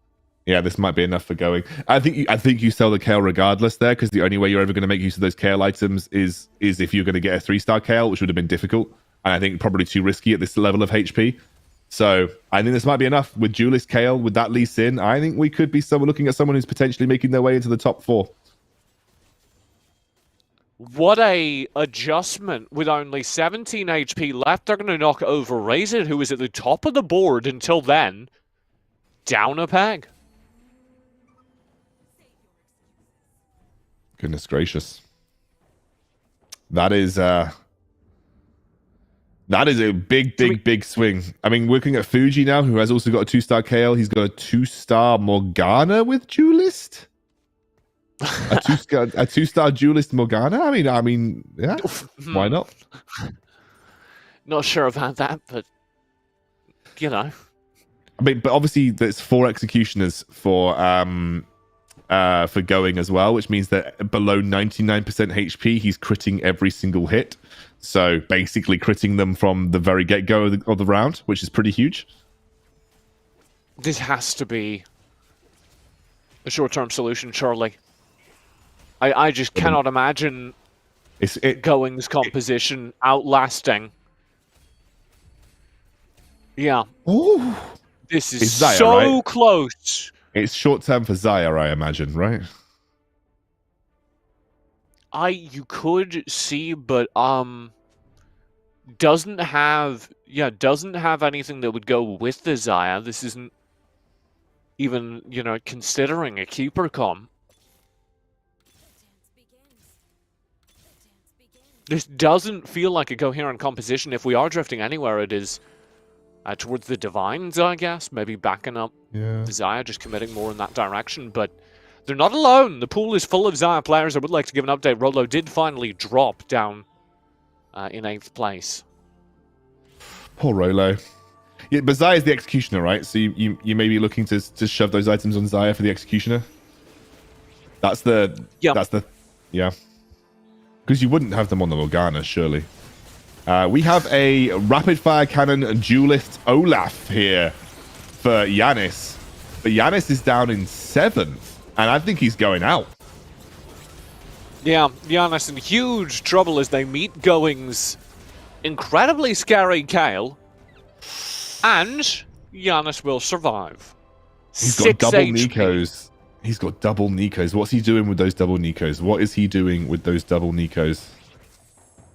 Might depend on what you get here, because you could just pick up one of the gold units from this carousel and make it a Samira, two-star. you pick up Samira, detach the Sunfire, and slap double Nikos on her. Sell your Olaf, and boom, Bob's your uncle. There you go.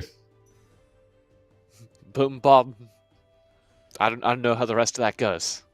Bob's your uncle. That's literally it. That's the phrase. The phrase. Bob's your uncle. Okay. I mean, Where does he that is. come from?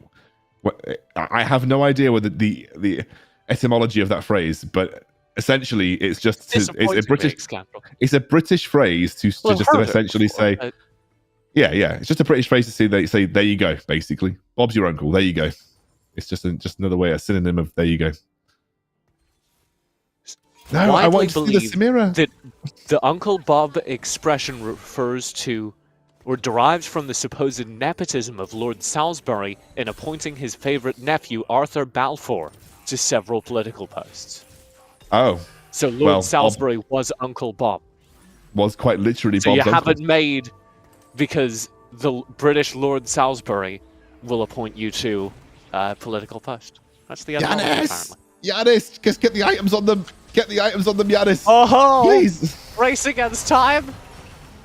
He got it all out, and he does have the collector as well onto this Samira, so it should be very scary. Oh my god! Is it enough? I don't know if it's enough. Jeweled Gauntlet, Ace Soul, other side of this. Oh, he's done it. Yes, it is. And the collector, there's so much gold in it. Goodness He's going to be able to survive past this. Is that Fuji down at 3? So Fuji's down at 3.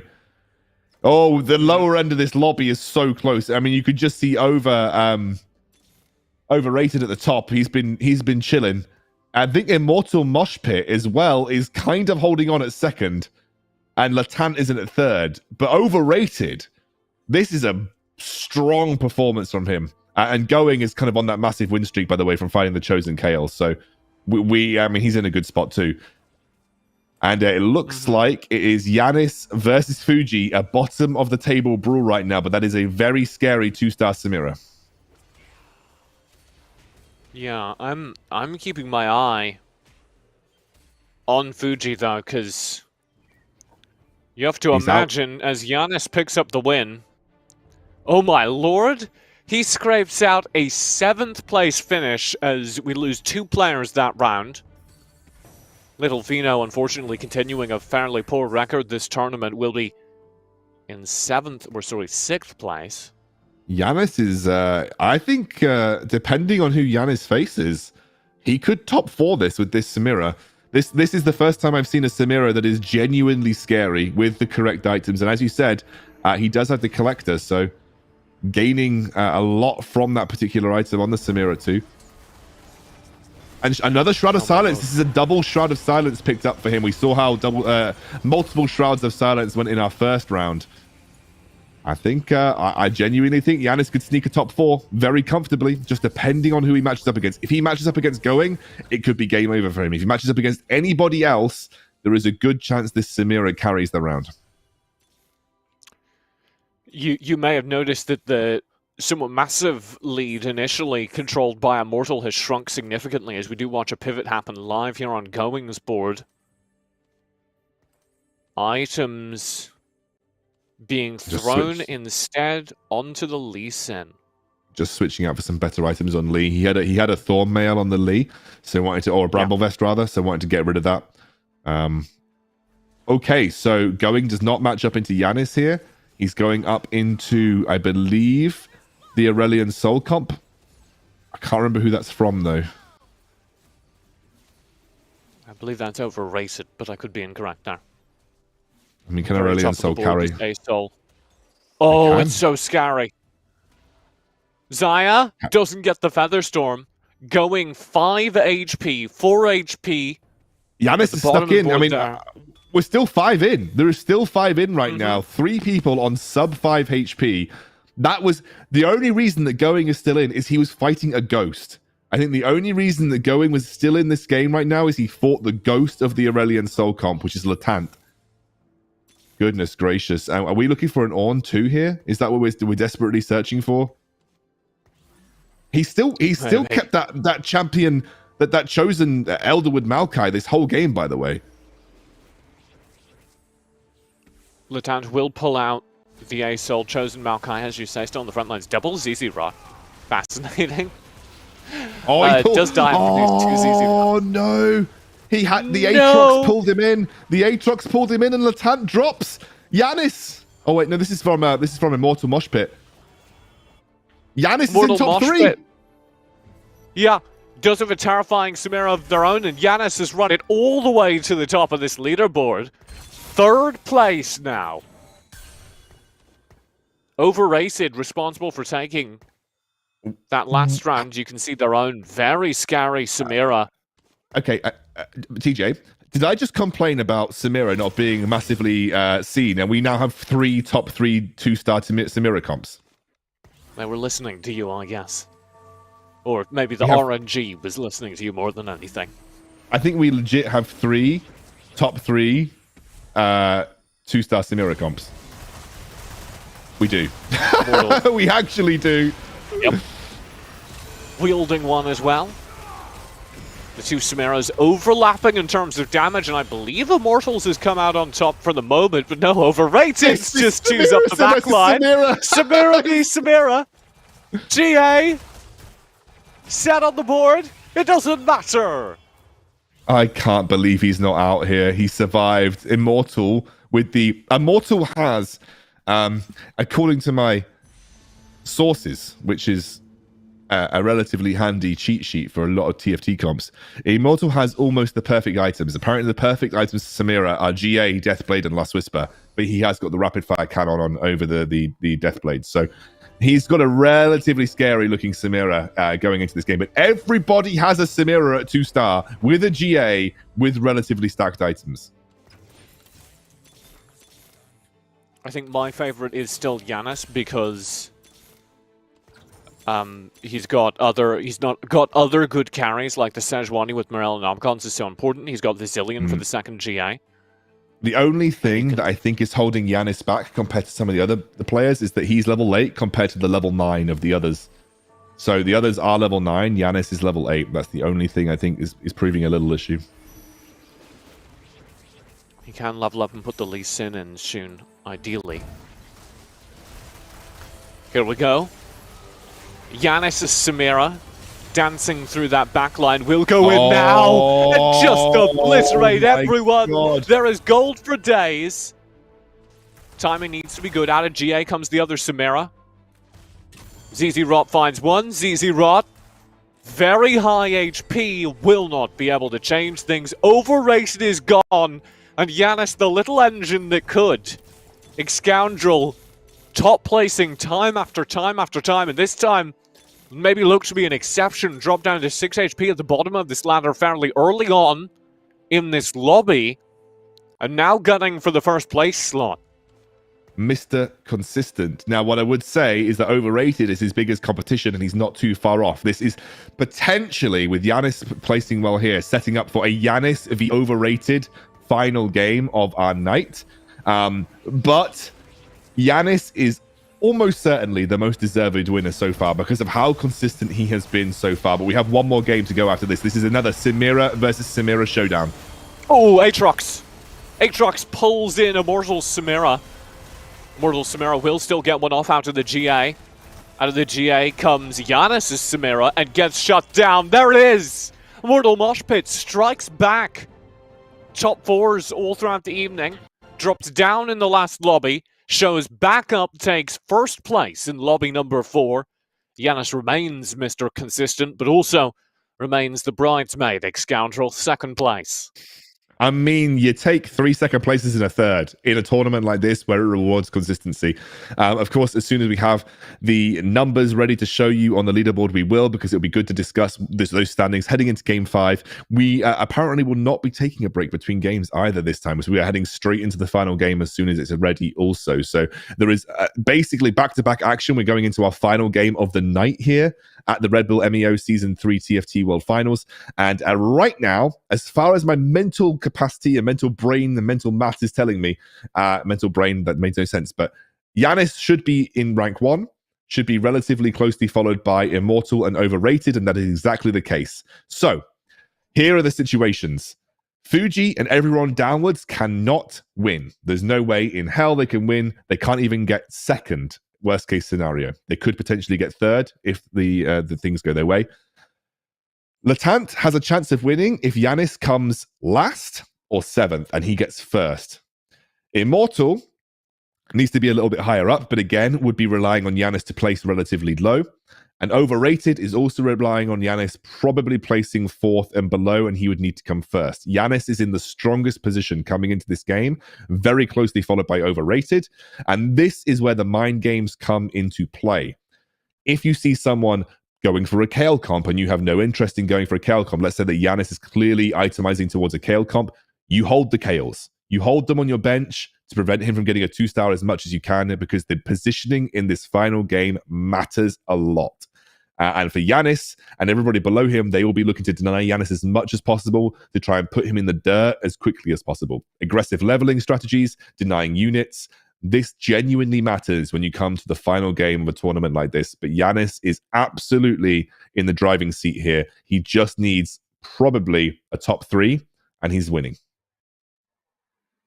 Giannis is also built for that, right? We've never seen Giannis go out lower than 4th, so it feels like this game state is made for their exact playstyle, which has been rewarded so far. Not even 4th, by the way. Not even not lower than 3rd. He's had 3 seconds and a 3rd. So there is this guy has placed top 3 every single game. Every single game so far. Never won, mind you, but has placed top 3 every single game, which is a very impressive achievement in a long slog TFT football tournament like this. But we have, as we said, one more game ready to go. And I mean, do you think he can do it? Do you think that the consistency has to break at some point? I mean, the game is in his hands. If he just plays for top 3, he's almost certainly in a situation where he wins the tournament. Now, obviously, there could be some tiebreaker situations that occur, but we'll cross that bridge when we come to it. But he is in the driving seat. Yeah, I think one of the things we have to pay attention to as we go into this final lobby is whether or not people are sniping Giannis. Because you touched on it briefly, but if I'm Mortal Mosh Pit, that's what I'm trying to do. You are trying to punish Giannis at all costs, because it does not matter, especially what anyone else is doing in the lobby. It is Giannis that Immortal Mosh Pit has been competing with all evening long. We're ready to go. Game 5, grand final game. That's all the words I have to introduce it, Scoundrel. That is all the words that you have, my man. And I think realistically, we are looking at a banger Game 5. Obviously, we're keeping our eyes on Giannis as much as physically possible here, TJ, because he is the man to watch. I was going to say, well, we better start on him. And we did. Thanks, production. We'll kick things off with Giannis in the driver's seat. Tom Kench to start things off. BF sword, more interesting. BF sword, yeah. You almost never take a unit on the first carousel. You're always looking for the items. So BF sword's a relatively good, flexible item. But most importantly, it's a GA already for Giannis. He has got a GA on Tom Kench. I mean, you slam the GA. Don't slam it on Tom Kench, but you can slam the GA on something. That's for certain. Wait a second. Did Giannis just pick up a 2-star straight off the bat? That's pretty crazy. Slam the GA on your 2-star Tom Kench. It wasn't a 2-star Tom Kench. It was a mage. What's the 1-cost mage? Twisted Fate? Brand or TF? Yeah, well, he got a 2-star mage to begin with. I didn't see which one it was. Rolo will come through here. to our screens. One of the unfortunately poorer performers over the course of the night. Still, Yeah. of course, prize money on the line, but We also do need to keep our eyes on overrated and Immortal, because they are in with a shot. They're in with a better shot than most at claiming the first spot. Immortal would They do definitely need a need first, first, I think. Yeah, Immortal definitely needs a first. I think depending on Giannis's positioning, Overrated has a bit more flexibility, but Immortal definitely feels like he needs a first. Tant could, but Giannis would have to come 8th or 7th, and Tant would have to come first. So that is the biggest discrepancy there. Looks like we have a chosen Diana with Titan's Resolve already. Lord. They're just swinging. If you go Gunblade, double Titan's Resolve on 3-star Diana, you win the lobby. Is that a Teej guaranteed? Yes, but that is such a difficult... That is such a specific win condition. And you do need, like, double Titan's Resolve Gunblade to make it happen. It was Brand, by the way, that was 2-star. I just recognized the portrait when I saw it on Giannis's screen. Fortune for Overrated, the man that has been piloting Fortune a lot in our tournament thus far, and he's selling all for 10 gold at 2-1, and he is fortuning it up for the final game of the lobby. He's going to swing hard and swing big and hope that he hits something and gets him into a first place position. Oh, that is a chosen Yasuo for Letan. You said Letan needed first place. So far, so good. That's my communication to you, Excandrel. Yeah, but from what we've seen... Carry on, Teach. I was going to say, you need first place to win the tournament, but Letant is also fighting for prize money, right? Yes, and that maybe is the more serious concern, because if you can drive yourself up a placing in that top 3, in that top 4, that makes some pretty serious money in terms of how much cash you're walking away from the tournament with. Of course, he might be saying, well, the win conditions for me to get first are probably too much at this point. I would rather just place well and get as much cash as possible, which I think is a very valid strategy. Now, with Chosen Yasuo, what we have seen from all of our lobbies previously where Chosen Yasuo has been a thing, it's not a first place win condition. It's a relatively solid pick that, as you get towards the late game, gets a little outscaled by Kaels and sometimes even Aurelion Souls and so on and so forth. So it will get you there. It will get you quite a far way through the game, especially with the fact you've got 4 duelists on the board already. However, it is something that will fall off in the late game. Is Rolo running a Gunblade Chosen Diana as well? Oh my gosh, yeah. He is. And that might prove a problem for Immortal. Immortal might look at that and think, Christ, I can't do this in such an important lobby. Oh, he took the 2-star brand. Diana Chicken simultaneously. Oh, by the way, more Dianas in the pool here for Giannis. He did take the 2-star brand, by the way. So Giannis did take the 2-star brand and stuck the GA on the brand. And we also have the Chosen Cultist TF, which now means that I'm almost certainly assuming that the first thought for Giannis right now with this itemization is Kael, and that or Callista comp. So I think basically the 2 comps that I guess he's looking towards is going to be Kael or Callista comp. Yeah, with the Cultists, you have to imagine that Callista's going to hit the board at some point soon. So we'll keep our eye on that. I'm alright with the slammed GA. I would have preferred it if it had stayed on the Tom Kench. Just, you know, for the fun of it, but you can't have everything. Oh ho ho! He's sniping the Dianas! Excandrel, he's sniping the Dianas! There's no need for him to buy the Dianas! And he's doing it. But sniping 1 costs isn't always as effective. But I mean, your biggest competition, you just need to make sure they finish below you. That's literally his main goal here. And actually, I've been reading a little bit on Giannis's profile, and he's said he's got esports experience. He's good at staying calm under pressure. He spams the ladder to at least Grandmaster and has been mixing in some time on his phone to play TFT.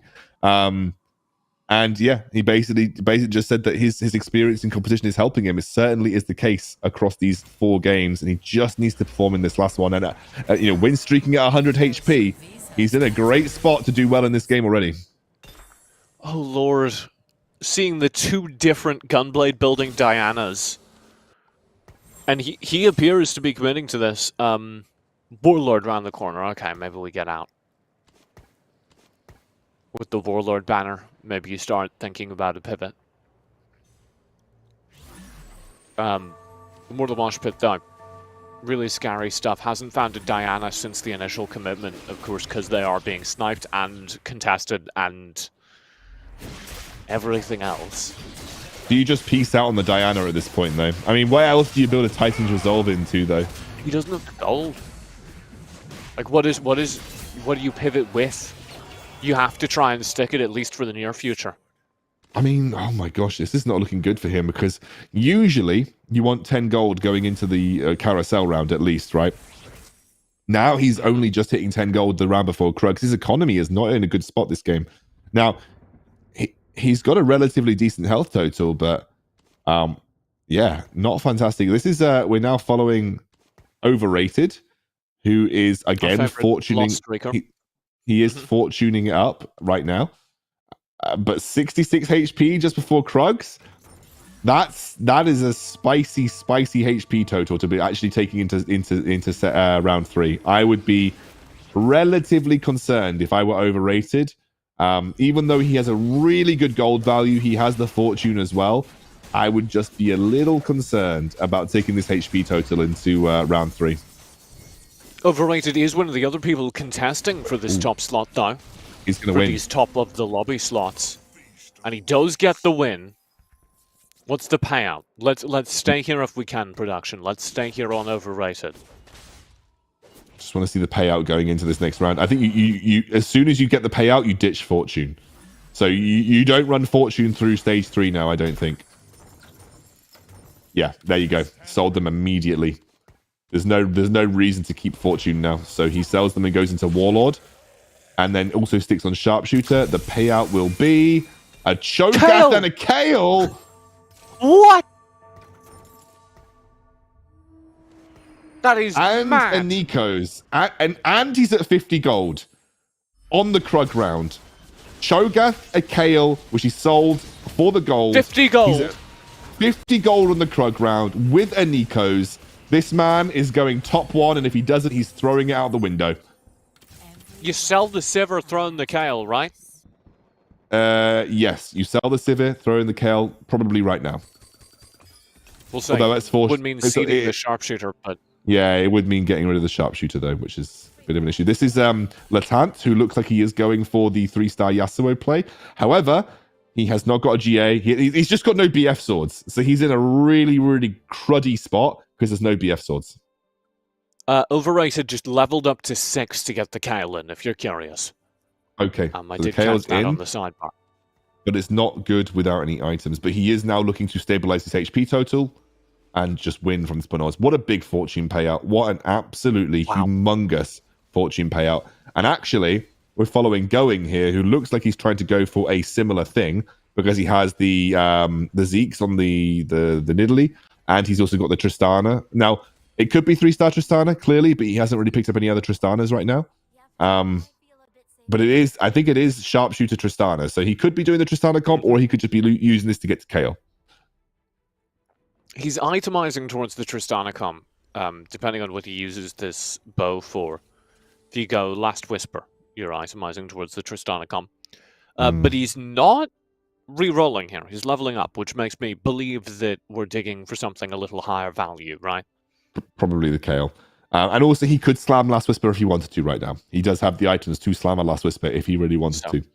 So, probably not. The fact that he hasn't is an indication we are going for the Kayle. Absolutely. Damn, overrated. That is a big pull. Yanis is in 4th right now, by the way. If anyone's wondering where Yanis is, he's currently in 4th. Immortal has picked up as he switched the Diana. He switched the items out of Diana onto Katarina. I haven't seen a Katarina carry in a very long time. But it's enough to stop that win streak. It's enough to stop. Yeah. Well, he's had a number of wins on Warlord, so that Katarina is probably actually pretty beefy from the Warlord stat buff. We'll see. Little Fino, thanks to our screens here. is also running currently Warlords, by the way. Wild that so many off-meta, like we had a 3-man contest for the Diana Assassin chosen. Why? Who knows? Little Female currently at the top of the lobby. We're now watching as you Giannis, say. who is... He's gone for Last Whisper, which makes me believe that he's trying to play towards, especially with the leveling and keeping 50 gold, I think he's playing towards Samira. That to me makes me feel like he's playing towards a Samira. It's not... Last Whisper is not an item you'd keep on the Callista, for instance, so he's probably trying to use Cultists to get himself to the late game, and then he's going to play the Samira. It's as good a plan as any. Will trade relatively even. It's not going to be effectively good for streaking because he's going to win some and lose some. But it's going to keep his HP mitigated. He's already pretty good for gold, hovering at 50. So this is going to plan for Rolo. He's playing a for Giannis. He's playing a very, very safe game. But what did you expect from Giannis this game? I think, what do I pick up if I'm Giannis here? I think I want to go for, probably the Rod. For Morello Nomicon for the front line, I guess. So you're going for Morello's for your Sejuani or something like that? Giannis really, again, not taking any chances, not taking any risks. The tournament is in their hands. If Giannis can perform well, they just win. No ifs, ands, or buts. However, I always get a little nervous. That is me. Yeah, Morello's. That's probably going to get onto the. It's probably going to be thrown onto the Sejuani for the front line. I always get a little nervous if I'm playing for a Samira comp, just because we always, in the back of my minds, are thinking, what if I don't hit the Samira? What if I don't hit Samira 2-star especially? But he has got the HP total in round 3 to be able to do that. We're going to watch over towards Overrated right now, who hasn't yet put that Kale on the board, by the way. No. I'm guessing he's waiting for another... Has kept building a Divine Comp, although it did just sell the Aurelia. I was going to say, did keep building a Divine Comp because you can see that there is a Executioner and there was a Aurelia there alongside the Kindred. But maybe at some point you start thinking to yourself, man, this Sivir's doing work. Yeah, but I feel like he's just waiting for one more KO so that he can Nikos it. That's my impression. He's waiting for another KO to Nikos it, and then he's going to switch over to the KO. I don't think the Sivir has the legs to get you there right now, and I think you need the KO for that big mid-game spike. That's my personal opinion. Anyway, I know things will change. I know he's having a look around to see who could be going for a KO comp. I think the only other person was whoever was running the Tristana. Mm-hmm. Here we go.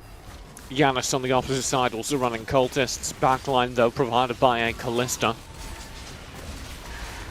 Giannis on the opposite side, definitely scaling for the late game. Overrated, a little bit more immediate concerns. And as a result, Giannis is going to take yet another beating. Our expected champion, is that fair phrasing? The player that all the pressure is on. Dropping a little lower in these standings. 70, now 60 HP. Yeah, he's in the middle of the standings right now. And Immortal, Mosh Pit, and also Overrated, his two biggest competitions, are kind of nipping at his heels. And Overrated is currently still at, 80-something HP right now? Sorry, not Overrated, Immortal. We're looking at Rolo. Rolo's got no way of catching the standings at this point in time. But he's in a pretty strong spot. Where we can now look at Little Fino, who absolutely in no way, shape, or form can win, but is 96, win streaking with 6 Warlords right now. Kind of popping off. I love it. Little Fino. Obviously can still play for prize money, despite, as you say, not being in any sort of win condition. The win streaking with Warlords. He's got a Warlord spat. He's got a Warlord spat if he wants it. That's a Warlord spat. I mean, we could see 9 Warlords now for Little Fino if he really wanted to go for it. Warlord set, by the way, Warlord set is pretty nutty. So, if you can get an early set, stick Warlords on him. That's pretty crazy. That item did not want to go. I don't know if he was trying to place it. He's thinking about it. This is Fabled legitimate. comp. Yeah, it's a 3-star Nautilus, 3-star Fabled Nautilus, with a double jeweled gauntlet Nico. And the Vanguard spat on the Nico. So Makes it tankier. Draw your own conclusions. But you run you run Cho'Gath in this comp anyway, right? You would run Cho'Gath even though you have the spat. You would run Cho'Gath here regardless, right? Yeah. No, but you have the chosen Nautilus Fabled, right? The chosen 3-star Nautilus Fabled. But you would run the Cho'Gath anyway because the Fabled Cho'Gath ability is just so good, right? Depends if you're Morellonomicons, I think. Sure. And with Morellonomicons, it's incredible. Without Morellonomicons, maybe you find other value. Potentially. Still I don't think I like this Nico itemization very much, though. It does have the detacher. Yeah, I think I want GA on Nico, right? So I wanna drop the Vanguard spat and just throw it on GA, throw a GA on here if I can get a BF sword on the next carousel. And I'm pretty low down the standings, so it's definitely on the cards. You're also looking for IE if you can get a sword. He did have the gloves, so options there. We'll pass back over. Oh, Fuji, 1 HP. Poor Fuji. You've said that a lot tonight. Yeah. But overrated on a win streak right now. 5 win streak all the way through the end of stage 3 into stage 4. Is almost level 8 as well, by the way. I mean, overrated. Off the back of that one fortune pickup with the Krugs. Looking like a good contender for a top 2, top 3 finish at this point in time. He's keeping the Kale. I know that he wants to get the Kale on the board and doesn't want to keep the Sivir as his main carry. He's going to have to switch out eventually, but my word, he's looking good. Looking very good here. Overrated's backline Sivir is getting the 4 sharpshooter benefits, so those frisbees are bouncing around there, and you can see the effect that's having, just stacking up damage. And the attack speed is so high between the RFC and the buff coming out, with the Warlord benefit as well. The damage just adds up. Did he just sell a Kindred? Think he did. You can see he's looking towards this. And Yanis right now, we're following him. He is just 1 place above Overrated. Now remember, should Overrated win, Yanis would need to place at least 3 points behind him, which would mean a third would be the place that Yanis would need to slot before we have even a tiebreaker situation. The 4th would mean that Overrated would technically win the competition, I believe. If Yanis were to place 2nd, though, Yanis would sneak by on those points. A 3rd and a 1st for Overrated would mean that we get a tie. If Yanis were to finish any further below 3rd and Overrated were to win, Overrated would take the tournament. So a tight race here. As we swap over to Yanis's POV, I do want to note that Fuji did die last round. Yes, 8th place yet Fuji again. had a quick exit. Yanis is considering, this is the time where you start pivoting out of Cultist. And they're considering how best to do this, starting to build up Slayers in the backline, supporting your theories about Samira, trying to level up as well. He's definitely looking for Samira. He's obviously got to get rid of this chosen Twisted Fate eventually. Mm-hmm. Well, that's a nice Aatrox pull. The Shyvana, unfortunately, can hop away from the Aatrox pull once they level up, so doesn't work quite to plan. The Gallia only does so much, and these losses are starting to stack up. Yanis has got to make a pivot. Has got to make a trade. He wants Samira. Clearly, he wants Samira. That's his main game plan right now. Looks like Immortal. We shouldn't count out Immortal Mosh Pit either. He is in the running He is still, you know, potentially looking for a first place finish. Would require a more stringent set of circumstances than Overrated. And also Overrated can pip him to the post. He's going in. He's going in and all in for level. Okay, that's Olaf. That's a Warlock. Slayer chosen. Slayer chosen Tryndamere. Mm-hmm. That's pretty good. 6 Slayer. And now the question you're looking at is just where is this Samira? Not here. Not here. This might buy him time though, if he gets items for that Tryndamere. Yeah, Morel Nomacon's Morgana, never something to sneer at, unfortunately. It's not looking like enough to beat a Kayle. Going with RFC QSS on the Kayle. Overrated Level just 2 got beaten. Kayle is Overrated real scary. Just got beaten. Overrated has now lost 2 rounds in a row, I believe. As has Immortal Mosh Pit. I believe Mosh Pit may be on their 3rd loss in a row. So, a lot of the people winning all day, struggling here in Game 5, the final lobby. Latant is running that Nico composition that is starting to pull out some wins. He is looking at who he has matched up against over the course of the last stage and who he's been winning and losing versus. Just keeping an eye on it. Latant not entirely out of the running. You know, things would have to play beautifully, but can still scrape into that 2nd, 3rd place slot if things go well. So this is very much important for them. Double Cho'Gath here. Yeah, running the Fabled comp. This will enable maybe a reset of the itemization on the Nico. I'm looking at maybe dragging that Vanguard spat over to the Cho'Gath. Someone's got a very early Ornn here. And that's valuable because it gets you the Ornn items. The ornaments, as we like to call them in League of Legends. Immortal has got the Duelist. Titans Resolve GA Katarina here. You are correct about that fact. I don't know what to think about it.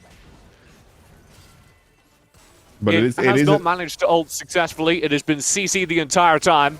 There's the ultimate, and it sure is a lot of damage. But nothing can stop this Nautilus. Oh my lord. It's a beefy boy. However, it's a good loss. We take those. We call those a good loss. When do you change the itemization on that Nico? Do you change the itemization? I guess. I mean, maybe you wait for the next carousel round to see what you can pick up. Yeah. A good set. Kayle there to deny Kales. So Yuumi. 2-star. I think you deny the Kales, right? You just keep denying the Kales. Absolutely. Where's Yanis? Yanis is down in 6th. Overrated in 3rd. Do that counting, scoundrel. Yeah, sorry, it's been a few rounds. Yeah, but Yanis not looking strong right now. I mean, Mr. Consistent may be pipped to the post of consistency. He has just picked up a win, much needed win. Every single win at this point counts. Overrated, we're keeping eyes on him. Every round we're keeping eyes on Overrated right now. That Nico's going to pop off. We'll win this. Yeah, the Nico's able to shut down the Kayle. Can we pan over and see what's going on with Yanis? Because they were really looking for a pivot, and I do wonder if they found it. Overrated lost, by the way, so not by much, but did lose. We would, yeah. Looking over at Yanis and Overrated would be pretty good, though. They are the two in the main running right now. We're gonna have a look at Yanis. So he has got one item away from an ornament. Has got the 2-star Samira with the Last Whisper and the GA now, and the ornament coming on the next round. If you needed to pop off, that's win condition, and if you needed to pop off, this is how you pop off. This is how you pop Mosh off. Pit over here also has a Samira, Jewless Samira. Still getting the cultist buff as an afterthought. We'll see how this plays into Going, who does have the most terrifying Kale of the several on the board, and the answer is poorly. Immortal Mosh Pit drops again. Rolo out in 7th place during this time. Yanis is now fighting up against, it looks like, our first place. And so this will be the true test of how Yanis' composition will stack up throughout this game. We are into overtime, as you can hear. Waiting for those check marks to appear. Yanis' board going so late. Oh, he Yanis loses. loses. But not by much. Very he loses narrowly. a very minor amount of HP. But, you know, you feel like Yanis has got one more item that comes up from this Ornn after this. You stick it on the Samira if it's, you know, the right item for you. You could even pick up the rapid fire cannon if you're Yanis here. Like, surely you just go straight for the rapid fire cannon. Yanis? Yanis? Hello? No, we didn't see what he grabbed. We didn't see what he grabbed because he was a little bit late to the party to grab it. That's why. What did he end up with? Giant Slayer. He went for the Giant Slayer. I mean, and is there RFC that many? was still there. Yeah. Is that a Warlord? That's a Warlord Samira for Little Fino on 9 Warlords. It do be. It just do be like that. That guy's winning the lobby. Like, count first place out at this point. That guy's winning the lobby. If he can get a 2-star Samira, that guy is absolutely just straight up winning the lobby. I don't want to count out overrated Samira though, because no. Overrated has just picked up a chosen Kale with a Kale, that's what I mean. Yeah. 2 Kales away from a 3-star Kale. He is 2 Kales away from a 3-star Kale. And he's now taking. Look at that Lee Sin as well. Blue buff Lee Sin with Trinity Force with GA. 2-star. Is he about to batter Yanis? I think he's about to batter Yanis into another dimension. Overrated with a very good final lobby. And Yanis down to 9 HP. If we can, just stick with Yanis here. Because they are one bad lobby away from losing, as is Immortal Mosh Pit, but the stakes are ever higher. 2-star Lee Sin. 3-star Kale. 2-star Lee Sin. 3-star Kale. Immortal. Even versus that Samira, Immortal is now winning. Immortal is 100% winning. Immortal wins this lobby. Like, that, you don't beat a 3-star KO. That is one of the biggest win conditions in the game. Yanis now needs to sneak third. To clarify. Yanis now needs to sneak third. If Yanis can sneak third, he's in with a shot of tying for first. But overrated, our man from Turkey is almost certainly in the absolute seat for winning the Red Bull M.E.O Season 3. If Yanis goes out here, that is it. Samira! A huge save! The Samira saves the day. Little Fino takes a loss. Yanis stays alive. Immortal Mosh Pit just got dropped. And the question with this little HP for Yanis is just, do you get drafted against Overrated? This is absolutely grim because you're about to head into stage 6 where the matchups get reset. If you walk straight into Overrated, you are doomed. You are absolutely doomed. And we are also on odds. So if you walk into Overrated's Ghost, you are also doomed if you are Yanis. That is the only person you cannot face. You just beat Little Fino, who is running the Warlord Samira. 9 Warlord Samira, yes. Yeah. You can probably beat any other person in this lobby. And for Yanis, you need third. I can't believe what I'm watching. Third to win it. When you Overrated, needed a first place. still in the contest as well.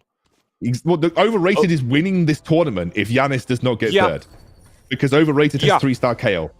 That is it. Like, 3-star KO is just it. Yanis will make some upgrades. That Trendemir gets tougher. The Lee Sin has more mana. Nothing to compare to the firepower. The raw firepower that has been pulled out by Overrated. He's got a relatively... Is that a beefy-looking Swain on the front line? Or is that a Trindamere? I can't... That's an Aatrox. That's a Tryndamere. It's a Tryndamere. No, it's a Tryndamere with the bramble vest and the. Okay, so he's against the M.E.O comp. Now this could be one. This could be one. I mean, he has only got 2 items on his Samira, by the way. Oh dear. Nico comp gonna pop. No, this is onto good. Samira. This is good for Giannis. Samira does not die. Giannis has the Nico and can just press forward. This is a very scary Nautilus, and it is out of here. He absolutely yeeted him off the board. In America, we call that a home run. Okay, we are into our matchup now. He can knock out, I believe, couldn't knock out Little Fino, but he could knock out Latant, but he just faced Latant. It's Top very 4. likely it's either he takes the ghost, which is not possible, right? So he probably faces Overrated, and I think Overrated knocks him out in 4th, and if Overrated then claims 1st, Overrated wins the tournament. If this is now Giannis into Overrated, I think this might just be game over for Giannis. It's not. It is! Oh, it is. It's game over for Giannis, surely. Okay, keep an eye on that Kale. It's so scary. Nothing has access to it. The Tryndamere with the dive. Overrated's got it. He's in 4th. Giannis is out in 4th place. And there's no way Overrated loses with the 3-star KO. Overrated has absolutely got to be our Red Bull season. Yeah, he's got to be our champion. There's no way that he loses with the 3-star KO. I've never seen a 3-star KO lose a game. Like, especially when it's itemized correctly like this. And Giannis needed 1 place. If Giannis hit 3rd, we tie break. And I think there's tiebreaker rules that come into it. But I actually think the tiebreaker would have been won by Overrated anyway because of the 1st place. But I'm not sure on the exact ruling, so I'd need to obviously have admins on that because Overrated, this would be his third first place in the tournament, and I believe it rates the higher placing better. But my word, when you needed to get 1st to guarantee yourself success here, you hit a 3-star KO. Chosen KO into your own 2-star KO into a 3-star KO completed. Overrated. Absolutely. I don't see a way that he loses here. We'll stay with him for the victory lap nonetheless. This Nico comp would be the one that could do it, but you can already see the effect of the backline dive. Nico does get a cast off. Does not shut down the KO. And just like that, Overrated will find another victim there, at the very least, top 2. I mean, Little Fino doesn't compete here. It's all GG's coming out. You can see GG's coming across the board. Little Fino, there is no way that he competes with this KL comp. With Warlords, just not strong enough. Even with a 2-star Samira, just not strong enough. Overrated, absolutely going to be your Season 3 M.E.O. TFT champion. No way he doesn't get it. No way. One of the scariest compositions I have ever seen in Teamfight Tactics, period. This and it is comes the out scariest in tournament TFT. play. This is the scariest, not even just one of. This is legit the strongest TFT comp I have ever seen in competitive. A chosen 3-star Kale with rapid fire cannon Quicksilver and then a jeweled gauntlet on top of it. He doesn't get better. And it comes out not just in competitive, but in the grand finals final game. When you need 1st place, when everything is on the line, take one last good look at it. Look at him. It's beautiful, like Scoundrel. It truly is. Disgusting. That's it. He's your champion. Overrated. Absolutely. Got to be the points winner, the man from Turkey. And if I remember going back to looking at what he said, in the lead up to this tournament, Overrated was the guy who literally just said, I believe, just win. I believe that Overrated's motto was literally just win. He did it 3 times in our Red Bull M.E.O. Season 3 TFT Championship. And honestly, he absolutely smurfed it. In such dramatic fashion as well, such skillful fashion, relying on being able to turn fortune loss streaks around. Right? Exactly. One of the over few and players. over again. That was so impressive. Let's take one final look at our champion, our winner of the Red Bull M.E.O. Season 3 Finals for Teamfight Tactics. And it is, just to get confirmation, Overrated from Turkey, working as a student right now. And honestly, Absolutely one of the most... Obviously, we praise Giannis for consistency, but sometimes it's going beyond consistency. Sometimes it's about taking that extra step to be the consistent winner. And Overrated had 3 first place. Out of our 5 games, 3 first place. Absolutely brilliant from him. Yeah, taking risks all tournament long. Out of the 5 games, only 2 of them weren't first place. One of them was 8th. Because that's what happens when you're lost streaking with Fortune. But if you can reliably turn that round, as I think it is fair to say, we can now, demonstrably say, Overrated can do, then, well, time and time again, you can build some of the most ludicrous comps the universe has ever seen, build the scariest composition you said you had ever seen, period, in Game 5 Grand Final. Any final words? Period. Yeah, I mean, just fantastic tournament. Honestly, fantastic tournament. Big congrats to Red Bull. All right. Well, I believe that will wrap us up. Do we have a final look at the scoreboard? I think we do. I think we have a final look at the table just to see exactly where we are. And you can see it Overrated. 1 point over Giannis. Like I said, if Giannis got 3rd, it was a tiebreaker, and then the tiebreaker rules come into effect. If Giannis got 1 place higher in that final game, after being so consistent all tournament long, he would have tie-breaked, and we would have had tiebreaker rules into effect for Overrated versus Giannis. But as it stands, Overrated pipped him by a single point in our final game. Dramatic as it needed to be. It really, the script wrote itself, TJ. The script absolutely wrote itself. Overrated, really coming in big on that final game. All right, I'll let that settle us as congratulations once again to Overrated, our champion here of the Red Bull M.E.O Season 3 Finals for Teamfight Tactics. My name has been TJ. Thank you very much, Xscoundrel, for joining me all day long, all evening long at this point on the broadcast. Thank you very much to our production team for making this show run smoothly. Thank you very much to all the players who competed today, and thank you for watching. Have a great rest of your evening. Have a great night.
Bye.